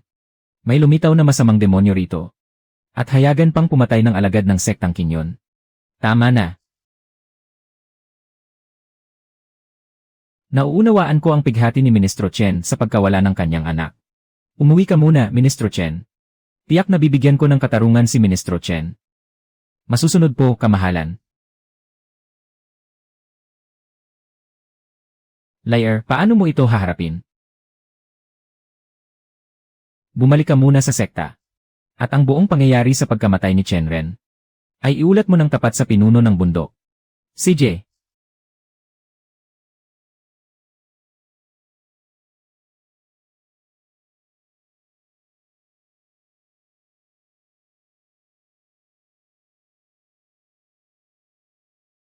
Ate, hindi pwedeng palampasin na lang ang bagay na ito. Nandoon ako sa mismong lugar noon. Nakita ko ito ng sarili kong mga mata. Hindi lang pinatay ng Yexuan na yon si Chen Ren, kundi ininsulto ka pa niya. Ganoon ba? Opo. Ano naman ang ginawa mo sa pamilya Liu? Kaibigan ko si Chen. Sumama lang ako para maglibang. Sa susunod, iwasan mo nang makisalamuha sa mga taong iyon. Hindi ka na bata. Dapat alam mo na kung ano ang tama at mali. Opo, ate. King Er.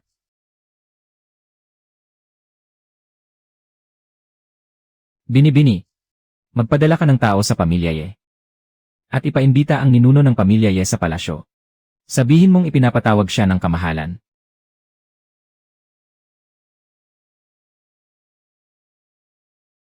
Ano ang sinabi ng prinsipe? Mas mahirap pakitunguhan ang babaeng ito kaysa sa inakala ko. Kakaalis lang ni Wang Yan. Ito na ang pinakamagandang pagkakataon. Kaya kong, huwag na lang. Hindi pa ito ang tamang oras.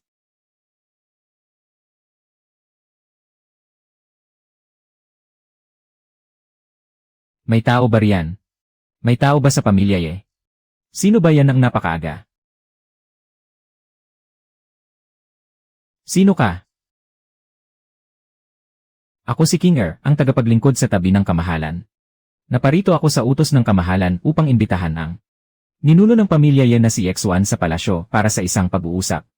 Ang ninuno, wala siya rito. Wala. Saan siya pumunta? Sa sektang Kinyon.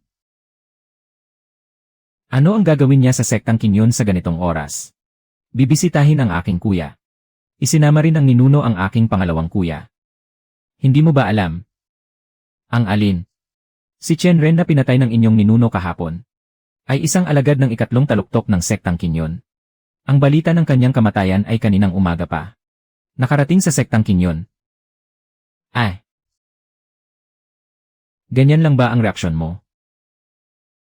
Kung hindi, ano pa? May iba pa ba? Kung wala na, babalik na ako sa pagtulog. Mag-ingat ka sa iyong pag-alis, binibining King Er.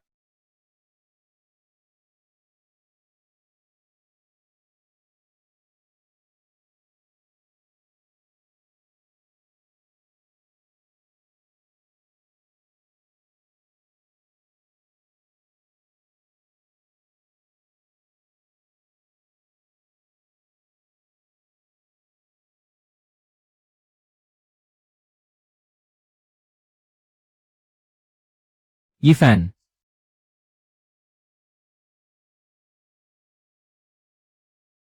Nagpupugay, kapatid na Zhang. Yifan. Narito po. Ipinapatawag ka ng punong sekta. Kapatid na Zhang, sigurado ba ang punong sekta na ako ang hinahanap niya? Si Yifan ang bahay ng mga tagapagsilbi sa ikatlong taluktok. Mula sa pamilya yan ng Chang'an, walang duda. Sumunod ka sa akin.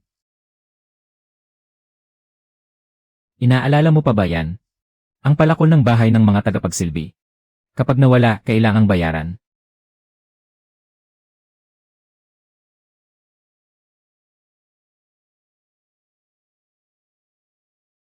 Punong sekta, narito na po siya. Maaari ka nang umalis. Masusunod po.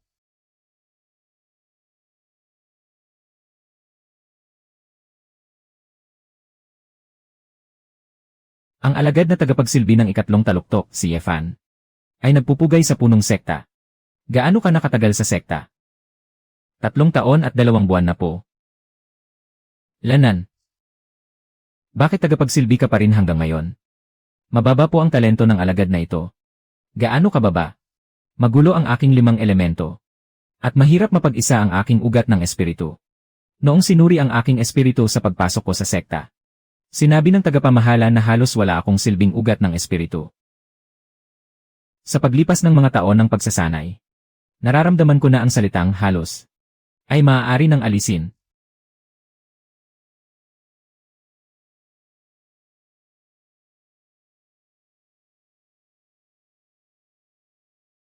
Sa loob ng 3 taon, nakapagsibak ka ng mahigit 3,700 pasan ng kahoy naksuanting. Nagbantay sa bukid ng mga halamang gamot ng 462 gabi. At kumuha ng buwanang pagsusulit sa bahay ng mga tagapagsilbi ng 37 beses. Nang walang kahit isang pagliban. Noong nakaraang taglamig, nang mabalot ng makapal na nyebe ang ikatlong taluktok. Sa 127 na tao sa bahay ng mga tagapagsilbi. Mahigit 70 ang lumiban. Ngunit ikaw lang ang tanging tao na nagbantay sa 3 bukid ng halamang gamot sa silangang Dalisdis hanggang sa mag-umaga. Ako ang punong sekta ng sektang Kinyon. Kung sino man ang nasa sekta, hindi nangangahulugang kilala ko silang lahat. Ngunit dapat ko man lang malaman na may isang taong tulad mo.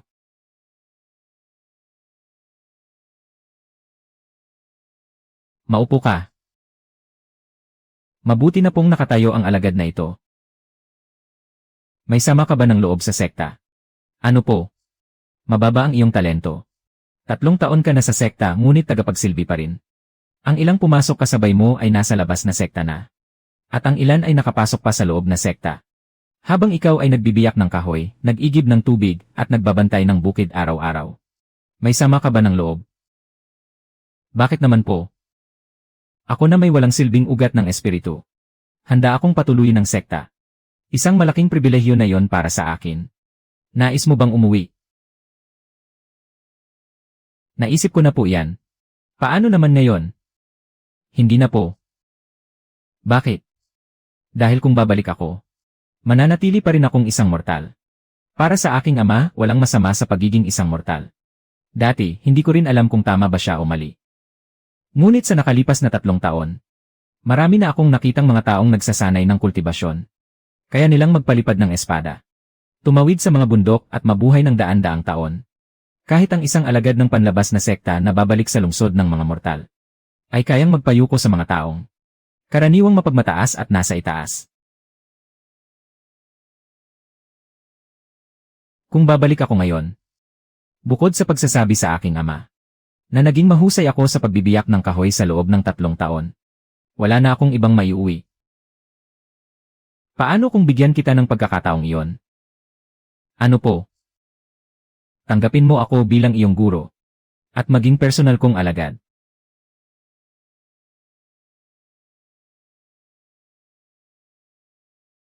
Bakit? Ayaw mo ba? Bakit po? Anong bakit? Mayroon lamang akong walang silbing espiritual na ugat. May 10,000 alagad ang sektang Kinyon. At hindi mabilang ang mga henyo sa panloob na sekta.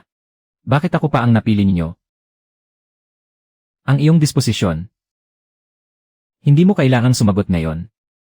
May darating pa para hanapin ka ngayong araw. May maghahanap sa akin. Pagkatapos ninyong magkita, saka mo sabihin sa akin kung payag ka o hindi. Pinuno ng sekta, sino po ang taong iyon? Anong klaseng tao siya?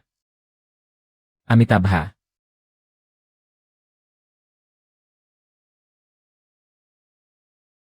Nagpupugay ang abang mongheng ito kay almsgiver Ye.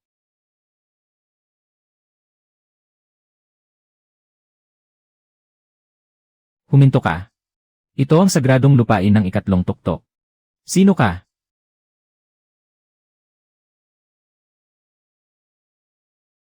Mula sa pamilya Ye ng Chang'an. Pamilya Ye. Ikaw pala si X1. Ikaw ang pumatay kay Senior Brother Chen Ren sa pamilya Liu kahapon. Ang pumatay sa tao ng aming 3 tuktok. At ngayon, naglakas loob ka pang pumunta rito ng kusa.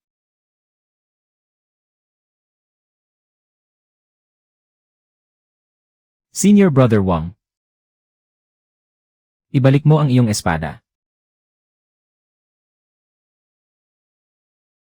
Ha? May utos ang pinuno ng sekta.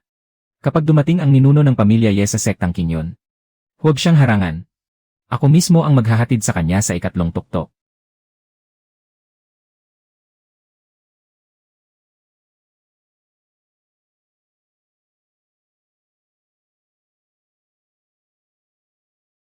Nagkita na tayo. Sa kalye ng Zuke sa lungsod ng Chang'an noong araw na yon. Ay!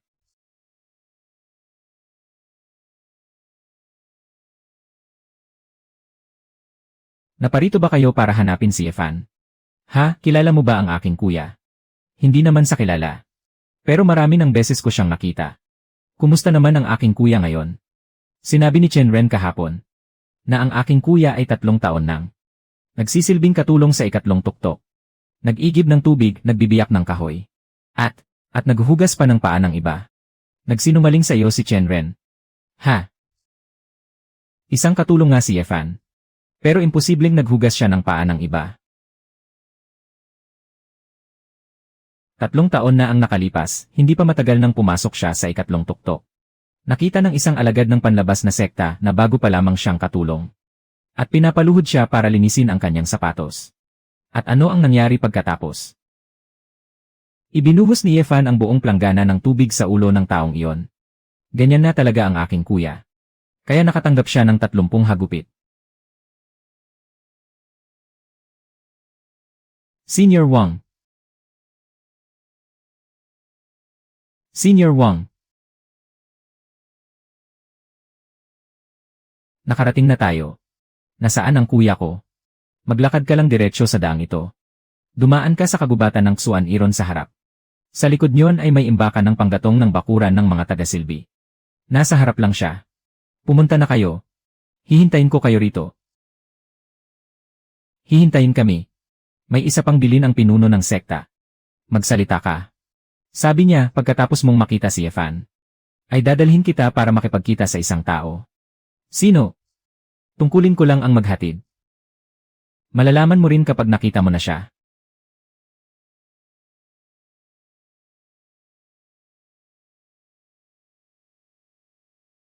Xiao Chen.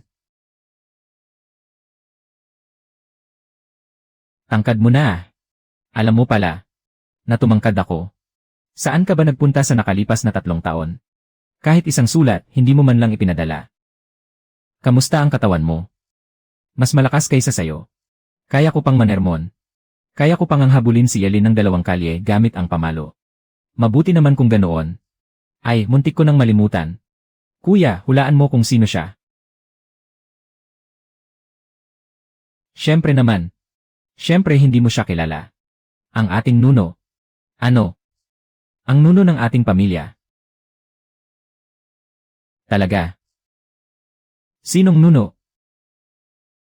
Si Ixuan. Mas naguluhan pa ako kaysa sayo noong unang beses kong makita ang nuno. Kaya pala. Ano iyon? Kaya pala bigla akong ipinatawag ng pinuno ng sekta ngayon. Ang pinuno ng sekta. Bago pa kayo dumating, nagpadala ang pinuno ng sekta ng isang panloob na disipulo para hanapin ako sa likod ng bundok. Hinahanap ka ng pinuno ng sektang Kinyon. Bakit kanya hinahanap? Sabi niya, gusto niya akong gawing personal na disipulo. Alam ba niya ang aking pagdating? Hindi po.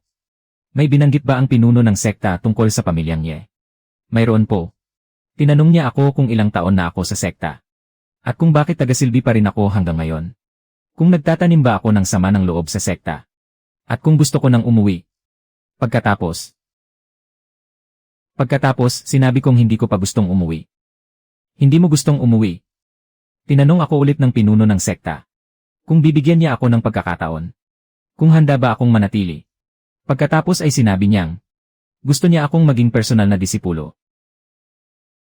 Isang taong may walang silbing ugat ng espiritu na tulad ko, na 3 taon nang nagbibiyak ng panggatong sa ikatlong taluktok. Hindi man lang dapat alam ng pinuno ng sekta ang pangalan ko. Ngayong nakita ko na ang nuno. Parang unti-unti ko nang naintindihan. Sa tingin mo ba ay dahil ito sa nuno? Malamang po. Hindi sigurado. May sinabi pa ba siya? Wala na po. Kaya nais mong manatili. Ay, napala. Muntik ko nang malimutan. Ang monghe kanina. Monghe. Hindi nagtagal matapos umalis ng pinuno ng sekta. Dumating siya. Ano ang sinabi niya? Sabi niya, kung may darating pa para hanapin ako ngayon. Hayaan mong ako ang magtanong sa taong iyon para sa kanya. Kagalang-galang na master para sa bandilang ito. Hinabol mo ito mula sa banal na lupain hanggang sa ibabang mundo. Ako ay tunay na nagtataka. Mayroon na bang ganoong bandila sa mundo? Nagbibiro kayo, Zenren. Kung wala ito, bakit pa ito hahanapin ng abang mongheng ito ng 1,000 taon? Sa bagay.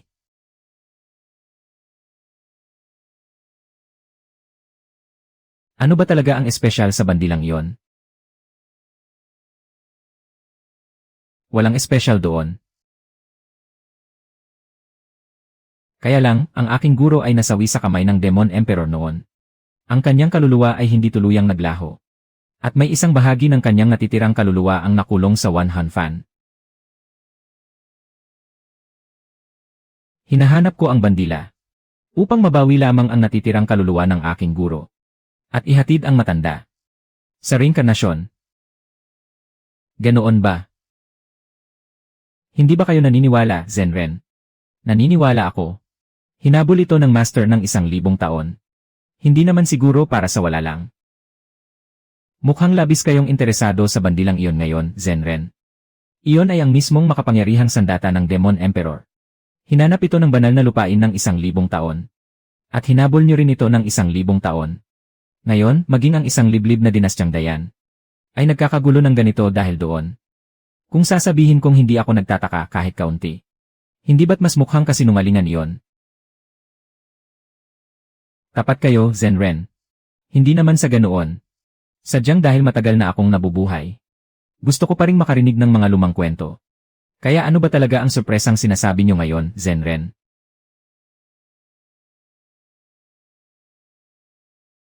Huwag kang magmadali, maghintay pa tayo ng kaunti. Kung ano ang hinihintay natin, malalaman mo rin mamaya. Narito na si Ginoong Ye. Mukhang matagal nyo nang alam na darating siya, Zenren. Narito si Ifan. Kaya tiyak na darating siya. Narito na tayo. Nasa loob ba siya? Sino? Malalaman mo kapag pumasok ka. Maghihintay ako sa labas.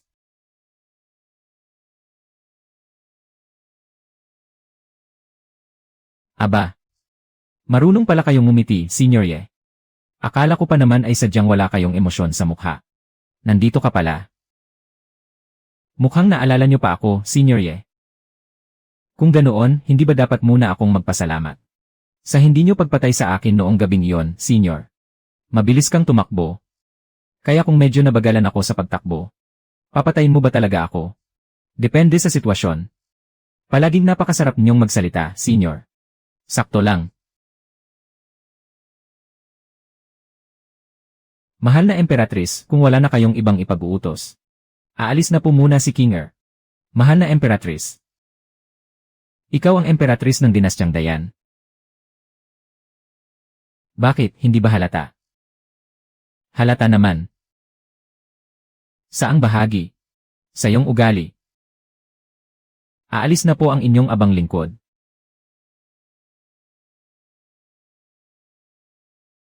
Napakatawa naman. Sakto lang. Mag-usap tayo ng seryoso.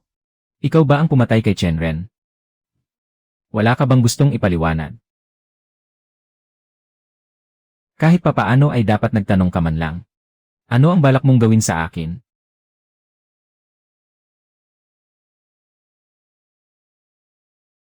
Hayaan mo na. Ang mga nangyari sa pamilya Liu. Ipinaimbestiga ko na ito. Kung ano ang sinabi ni Chenren. At kung ano ang kanyang ginawa. Alam ko na ang lahat. Pumasok sa palasyo si Chen Wenyuan ngayong araw at umiyak doon. Kumusta naman ang pag-iyak niya? Napakakaawa-awa. Mabuti naman kung gayon.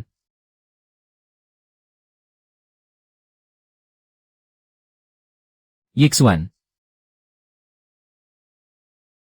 Hindi ko alam kung bakit. Sa tuwing nakikita kita, nakakaramdam ako ng kakaibang lapit sa iyo. Isang pakiramdam na hindi ko maipaliwanag. Huwag mong sabihing may dugo ka rin ng lahi ng demonyo.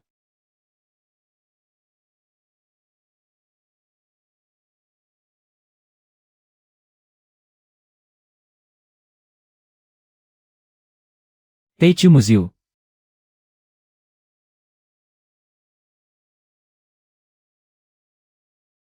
Ang sorpresang sinabi ng pinuno ngayong araw. Nakita na ng abang mongheng ito. Lene. Kumusta naman? Napakabuti. Maraming salamat, pinuno. Hindi na ba iinom ng isa pang tasa ang dakilang guro? Hindi na. Malapit nang dumating ang mga tao mula sa banal na lupain.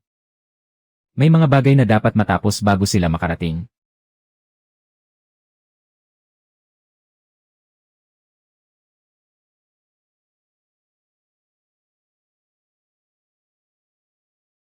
Tama, mayroon din akong dugo ng lahi ng demonyo.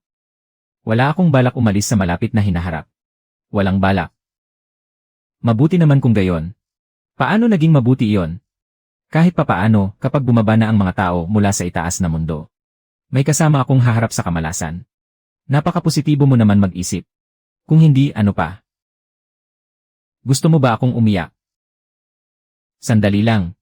Ano yon?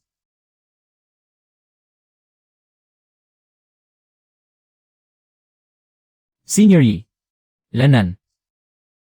Ayon sa sabi-sabi, ang mga taong matagal nang nabubuhay ay mas direkta kung kumilos. Sa ganitong kilos mo, huwag mong sabihing ilalabas mo na ang kasunduan sa kasal ngayon. At tatanungin ako kung gusto kong maging kasamang dao. Atsing.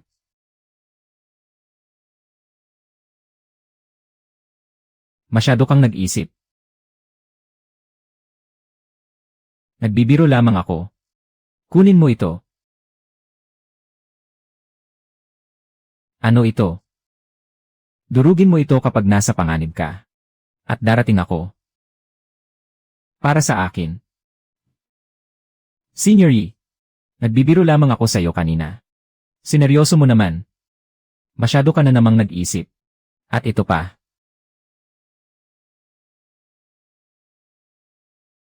Ipinagkatiwala lamang ito sa akin ng isang tao. Sino? Hindi ko pa masasabi sa iyo sa ngayon.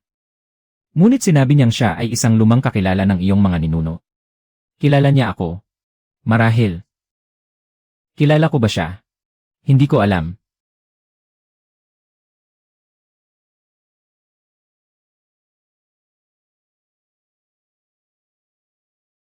Gusto kong makita. Kung sino talaga ang nagmamalasakit sa akin ng ganito. Huwag kang tatawa. Ngunit hanggang ngayon ay hindi ko alam kung saan ang tahanan ng aking mga ninuno. Kahit ang aking sariling ama ay hindi ko kilala. Malamig na ang tsaa.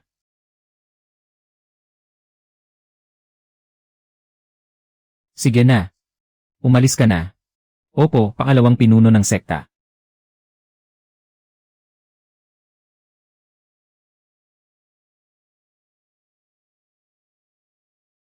Hindi mo kayang pakawalan. Hindi kayang pakawalan ng ano? Lene. Sa dami ng taon na kilala kita. Maaari mong linlangin ang iba. Ngunit huwag mo akong linlangin.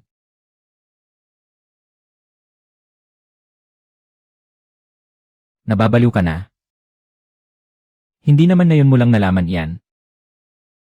Iba ang pagkakataong ito. 1,000 taon nang hinahabol ni Du ang emperador ng demonyo. Ngayong araw, ang orihinal niyang target ay si X1.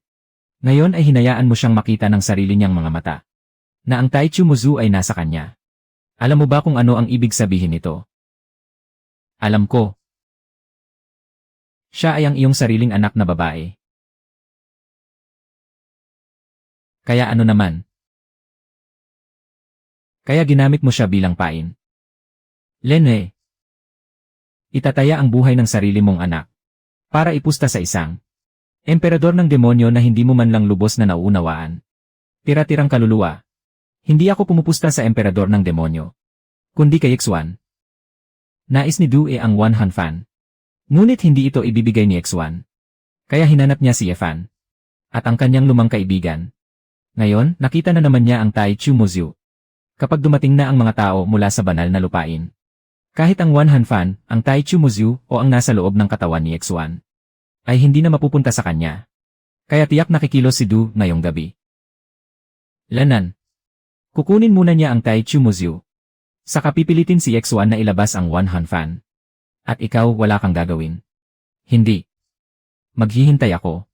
Maghihintay sa ano? Maghihintay hanggang sa mapilit ni Du si X1 sa sulok na walang matatakasan. Maghihintay hanggang sa tuluyang lumitaw ang 1 Fan na yon. Maghihintay hanggang sa pareho silang bumagsak. Para maging emperador. Pati siya ay nagawa mong isama sa iyong plano.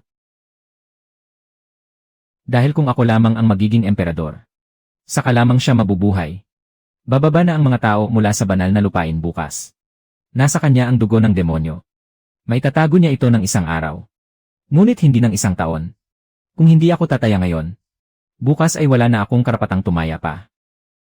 Paano kung matalo ka sa pustang ito? Kung matatalo, ililigtas ko siya. Paano mo siya ililigtas? Gamit ang aking buhay.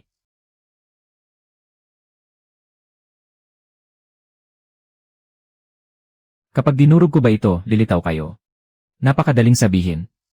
Akala ninyo ba ay nakatira lang kayo sa tabi ng aking palasyo? Isang lumang kaibigan na nakakakilala sa aking mga ninuno. Kahit ako mismo ay hindi alam kung sino ang aking mga ninuno. Ngunit biglang may lumitaw na lumang kaibigan. Tumaya ng isang beses.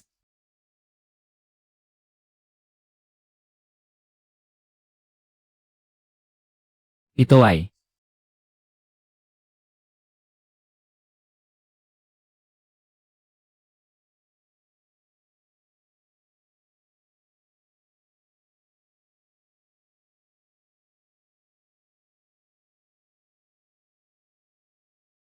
ikaw ay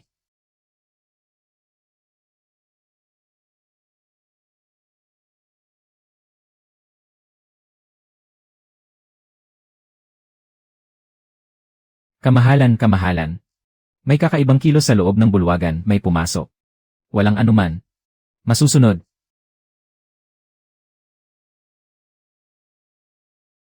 Yixuan. Ano ba talaga ang ibinigay niyo sa akin?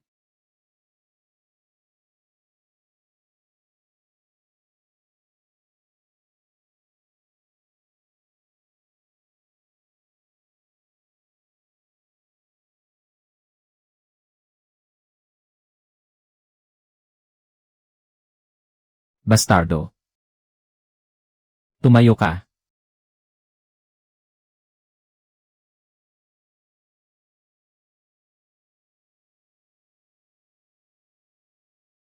Simula sa araw na ito, ang pangalan mo ay Due. Sana ay mapagtagumpayan mo ang lahat ng kasamaan sa buhay na ito.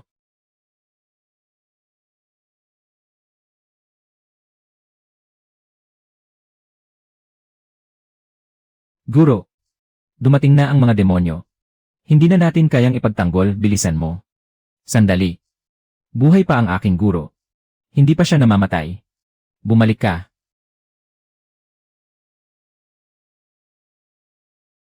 Sino iyan? Ipinagbabawal na lugar ng palasyo.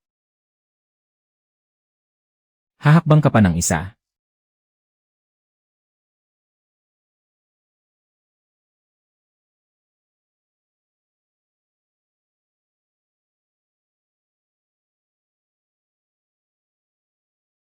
Huminto ka. Ito ang palasyo ng Dayan. Papatayin ang sinumang lalabag.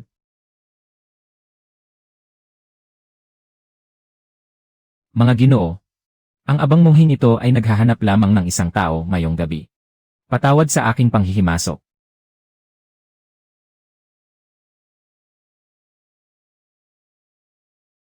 Nakarating ka na rito. Bakit kailangan mo pang kumatok? Hindi dapat kalimutan ang kagandahang asal. Pumasok ka. Nasaan ang mga tao sa labas? Ligtas sila. Ilan ang namatay? Walang kahit isa ang namatay. Kusa silang magigising bukas sa pagsikat ng araw. Kaya pala dapat pa akong magpasalamat sa inyo, dakilang monghe, sa inyong pagpapakita ng awa. Kung nanaisin ng babaeng tagapagtangkilik, tatanggapin ko ito. Mas hindi pa kayo marunong makipag-usap kaysa kay Xuan. Teichu Muziu. Gaya ng inaasahan, para nga rito. Opo. Si King Xuanzi ba ang nagsabi sa inyo? Gusto ninyo ba ito? Nais ko sanang hiramin. Kailan niyo ibabalik? Kapag natapos na ang bagay na ito. Paano kung hindi ito matapos? Kung gayon, hindi na ito maibabalik. Hindi ba pang-agaw na yan? Maaari ring sabihin ng ganoon. Ganyan na ba katapat ang Budismo ngayon? Paano ang sekta ng Budismo? Hindi ko po alam. Ako lamang si Due. Paano kung hindi ko ibigay? Ako mismo ang kukuha. Paano ninyo kukunin? Susubukan ko muna. Kung gayon, subukan natin.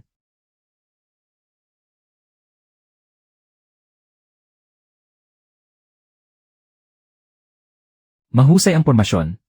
Salamat.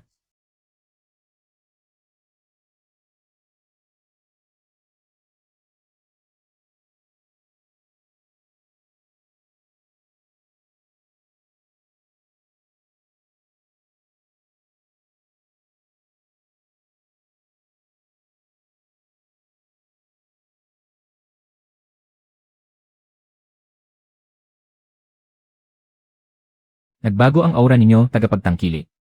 Bakit, iba ba ito sa iniisip niyo? May kaunting pagkakaiba. Habang mas lumalakas ang babaeng tagapagtangkilik, mas nagpapatunay ito na hindi nagkamali ng piniling may-ari ang bed na ito. Maraming taon na ang nakalipas mula nang huli akong masugatan. Kung gayon, magpadugo pa kayo ng marami ngayong gabi. Mabuti na rin yon, matagal na akong hindi nagdurugo. Madali kasing makalimutan na may dugo pa pala ako.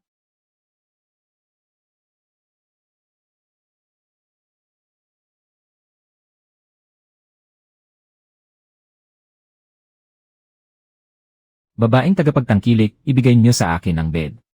Gusto ninyo palang makipag-usap habang nakaluhod ang iba. Wala akong ganoong intensyon. Sakto, wala rin akong ugali na makipag-usap ng nakaluhod. Ito ay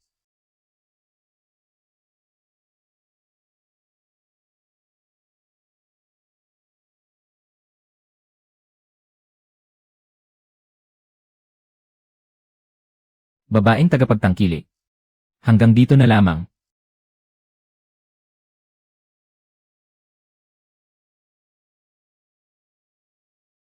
Mong. Lanan. Iniisip niyo ba na nanalo na kayo?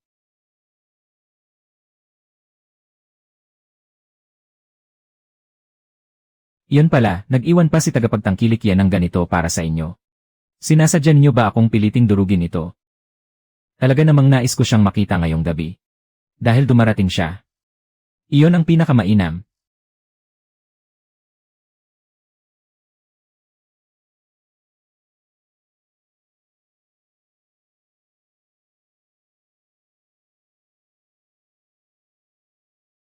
Kaya mo pa bang gumalaw?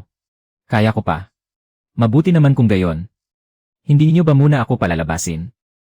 Sandali lang. Sige po. Tagapagtangkilik Ye, nagkita tayong muli. Ayos lang ba si tagapagtangkilik Ye fan?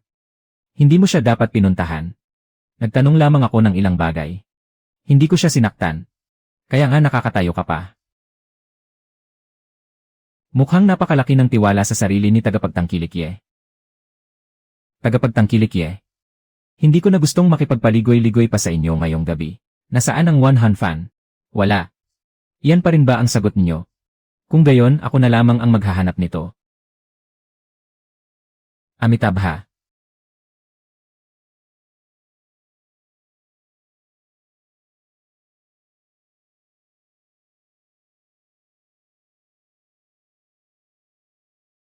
Sayang naman.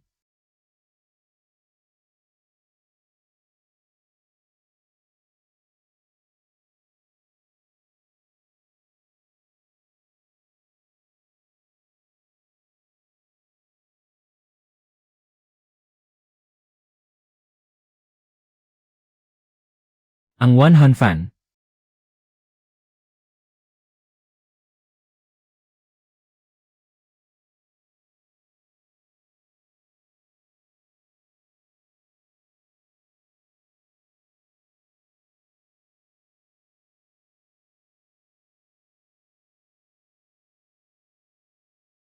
Pagtitipon ng mga kaluluwa.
Nanmuwan Lian. Ang kaluluwa ay kaluluwa. Kahit na pinuhin niyo sila ng 1,000 taon, hindi pa rin ito mababago ang pagliligtas ng dharma sa mga kaluluwa. Ganoon ba?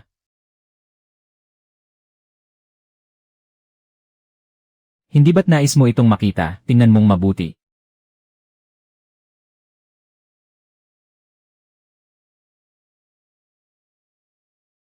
Guro, ngayong araw ang iyong alagad ay hihiram sa iyo.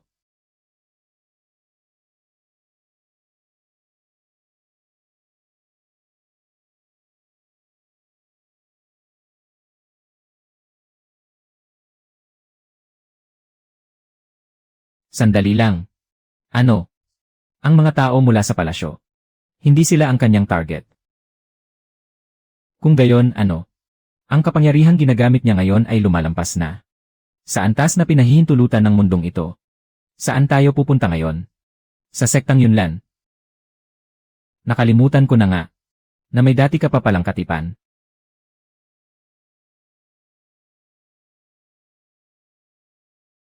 Nababaliw na.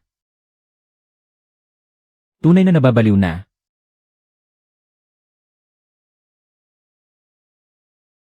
Kung buhay pa si Jinglian, at makita ang iniwan niyang sarira na sinusunog ng ganito ng kanyang alagad, marahil ay mamamatay siyang muli. Iyan walang ibang mapagpipilian. Siya mismo ang ayaw pumili. Ngayon, maging ang huling bagay na iniwan ng kanyang guro, ay handa na rin niyang sunugin ng tuluyan. Nanonood ka pa rin. Maghintay pa tayo ng kaunti. Ano ang hihintayin? Hindi pa umaabot sa sukdulan ang pagsunog sa butong bodha ni Due. Mayroon pa ring mga paraan si X1. Masyado ka na bang matagal sa pagkakalkula ng mga bagay-bagay? Na maging ang buhay ng tao ay kinakalkula mo na rin sa bawat oras. Kung ibang tao yon, ayos lang. Ngunit si Suli iyon. Paano kung sa susunod na hampas ng palad ng mongheng iyon ay mapatay na siya? Hindi ba't sinabi mo na noon? Kung matalo sa pusta, ililigtas mo siya. Tama ka. Humanda ng makialam. Ibalik muna siya rito. Paano naman si X1? Nasa sa kanya na yon. Tunay ngang isang mapagmahal na ama. Dumating ang babaeng iyon. Halos malimutan ko na. Dati siyang kaibigan ni X1, hindi ba? Lalong nagiging kapana-panabik.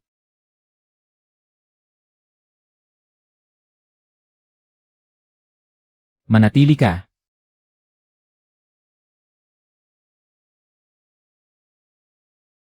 X1.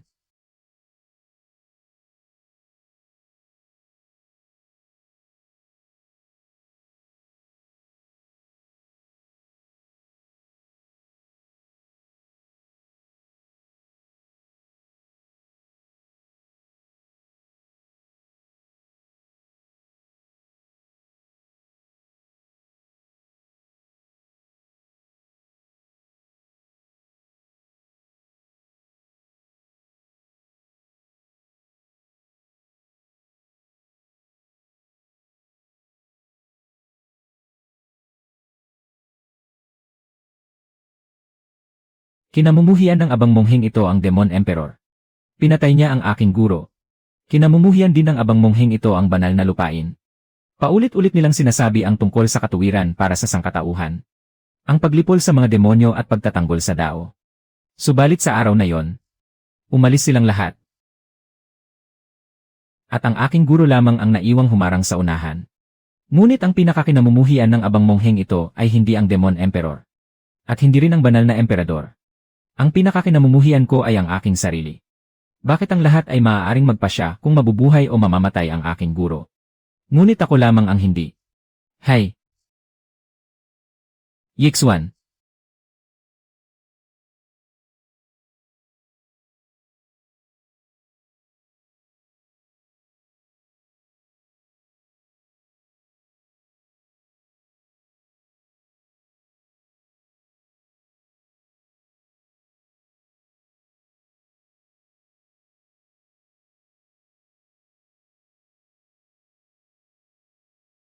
Master Ling, ako ang abang mongheng si Due.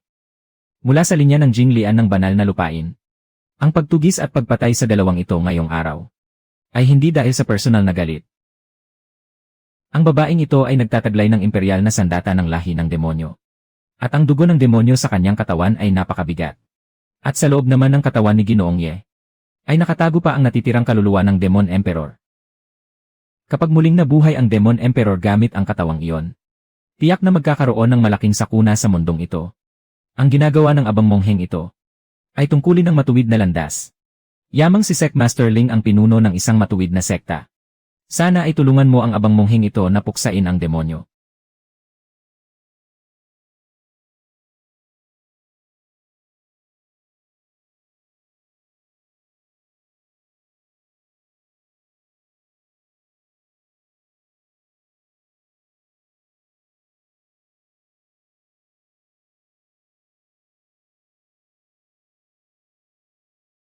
Guro.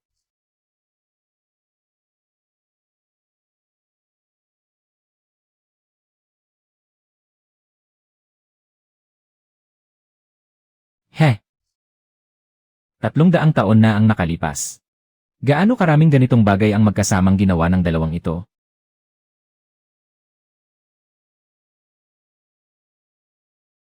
Totoo ang kanyang sinasabi. Totoo.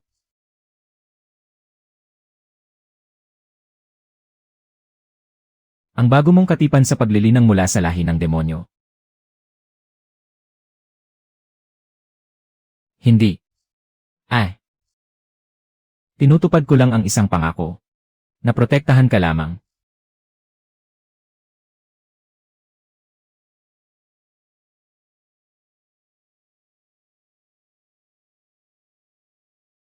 Ang Cross Realm Array. Masama ito. Napakabilis dumating ng mga mula sa banal na lupain.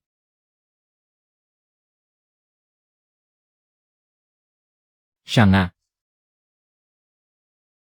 Ling Shuang. Bumalik ka na sa iyong sekta. Ano? Bumalik ka sa sektang Yunlan. Ako ang pumatay sa mongheng iyon. Nasa akin ang One Han Fan. Pagkababa nila, ako ang una nilang hahanapin. Walang kinalaman ito sa'yo. May iniwan pang space portal ang Demon Emperor sa loob ng aking katawan. Isang tao lamang ang kaya nitong isama. Kung narito ka, hindi ko maipapakita ang aking kakayahan, kaya umalis ka na. Wala nang oras. Kapag tuluyan nang nakababa ang mga taong iyon, walang sinuman sa atin ang makakaalis. Bago ka pumasok sa ipinagbabawal na lugar ng banal na lupain, 300 taon na ang nakalipas. Ganito rin ang naging ugali mo.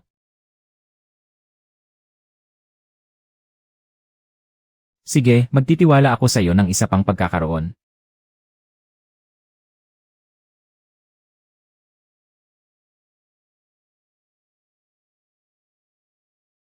Hindi ko akalain na mapagpahalaga pala sa damdamin si Senior Ye. Ngayong napaalis mo na siya sa pamamagitan ng iyong mga salita. Buksan mo na ang space portal na iniwan ng Demon Emperor. Habang hindi pa sila tuluyang nakakababa. Wala. Anong wala? Nagsinungaling lang ako sa kanya. Isang tao lang ang kayang isama. Kasinungalingan lang. Hindi mo maipapakita ang kakayahan mo kapag nasa tabi mo siya. Kasinungalingan din yon. Kaya mula simula hanggang dulo, wala ka talagang balak umalis. Bagay ito sa pagitan nating dalawa. Para sa iyo ang mongheng iyon. Nasa akin ang Wan Hanfan. At nasa iyo naman ang Tai Chu Muzyu. Kung may hahanapin man sila, tayo iyon. Hindi na kailangang idamay pa siya rito. Yixuan. Naisip mo ba? Kapag nalaman niyang niloko mo siya, babalik siya para tagayin ka. Isipin na lang natin yan kapag nakaligtas na tayo. Sa bagay.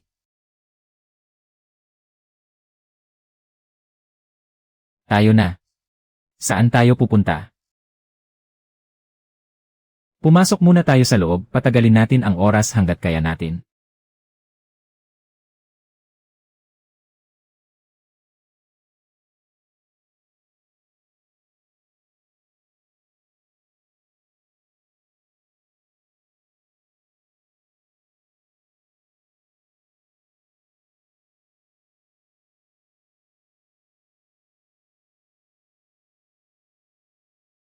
Napakadaling masira ng mababang mundong ito. Mabigat ka kasi.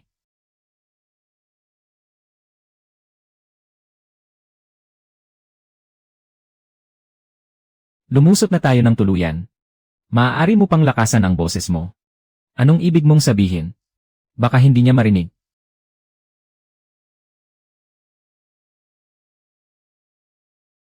Bakit?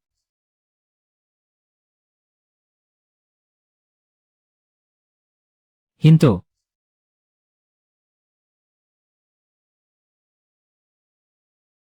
Halata naman. Ang mga espadahin ng mababang mundo na nakapatay kay Due, hindi lang siya nag-iisa. Sinunog ni Due ang kanyang mga buto ng bodha. Ang iniwan ng swastika lotus. Nababaliw na siya. Sinunog niya ang hindi bababa sa 70% nito.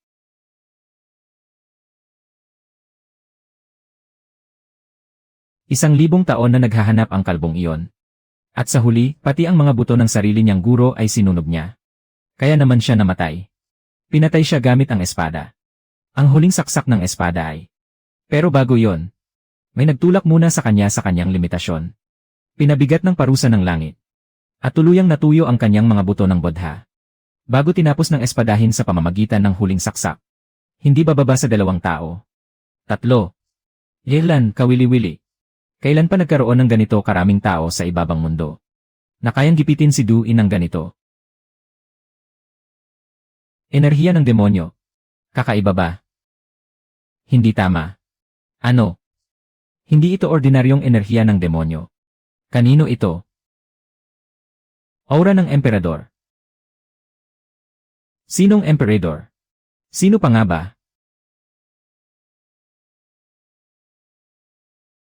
Ang demonyong emperador.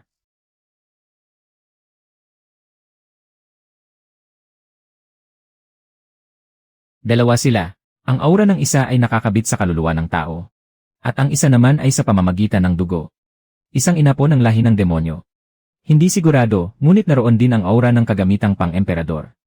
Asil. Gaano kalawak? Ang buong bundok na yon. CJ. Huwag mong hayaang gumuho. Kung naroon niya sa loob ang hinahanap natin. Alam ko.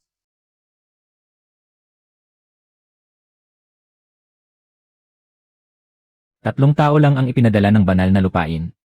Lumitaw na ang aura ng demonyong emperador. Nasa ilalim pa rin ang Tai Chu Muzyu. Sa ganitong sitwasyon, 3 lang ba talaga ang ipinadala nila? Tingnan mo roon.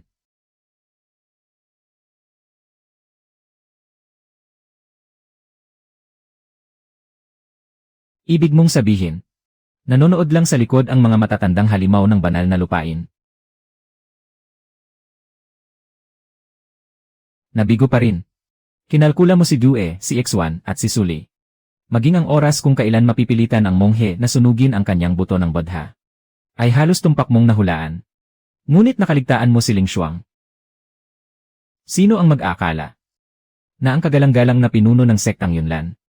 Lumipas man ang 300 taon, ay labis pa ring pinapahalagahan ang batang iyon. Wala na ang pagkakataon mo. Sa tingin ko, hayaan mo na. Wala na itong lunas.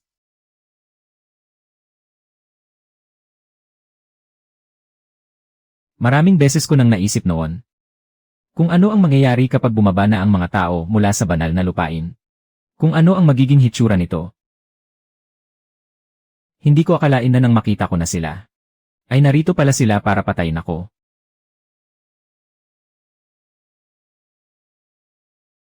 Lanan. Ano ang iniisip mo?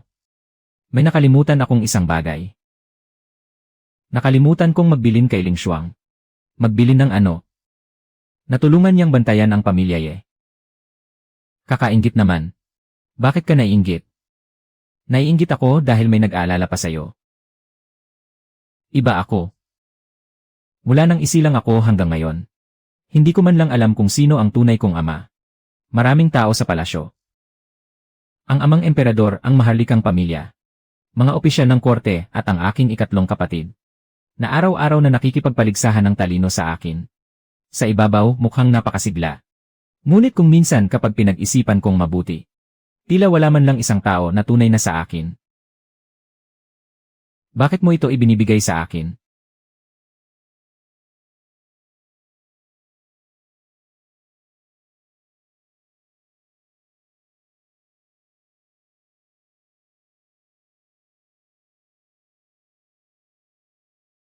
Kapag lumabas ako mamaya, tumakbo ka na. Tumakbo ka sa pinakamalayong makakaya mo. Huwag mong sabihin. Ikaw din ba ay? Hindi ba't sinabi mo na narito sila upang lipulin ang landas ng demonyo? Kung gayon, ipakita natin sa kanila. Kung ano talaga ang tunay na landas ng demonyo. Tumakbo ka. Yixuan. King Xuan Zhenren.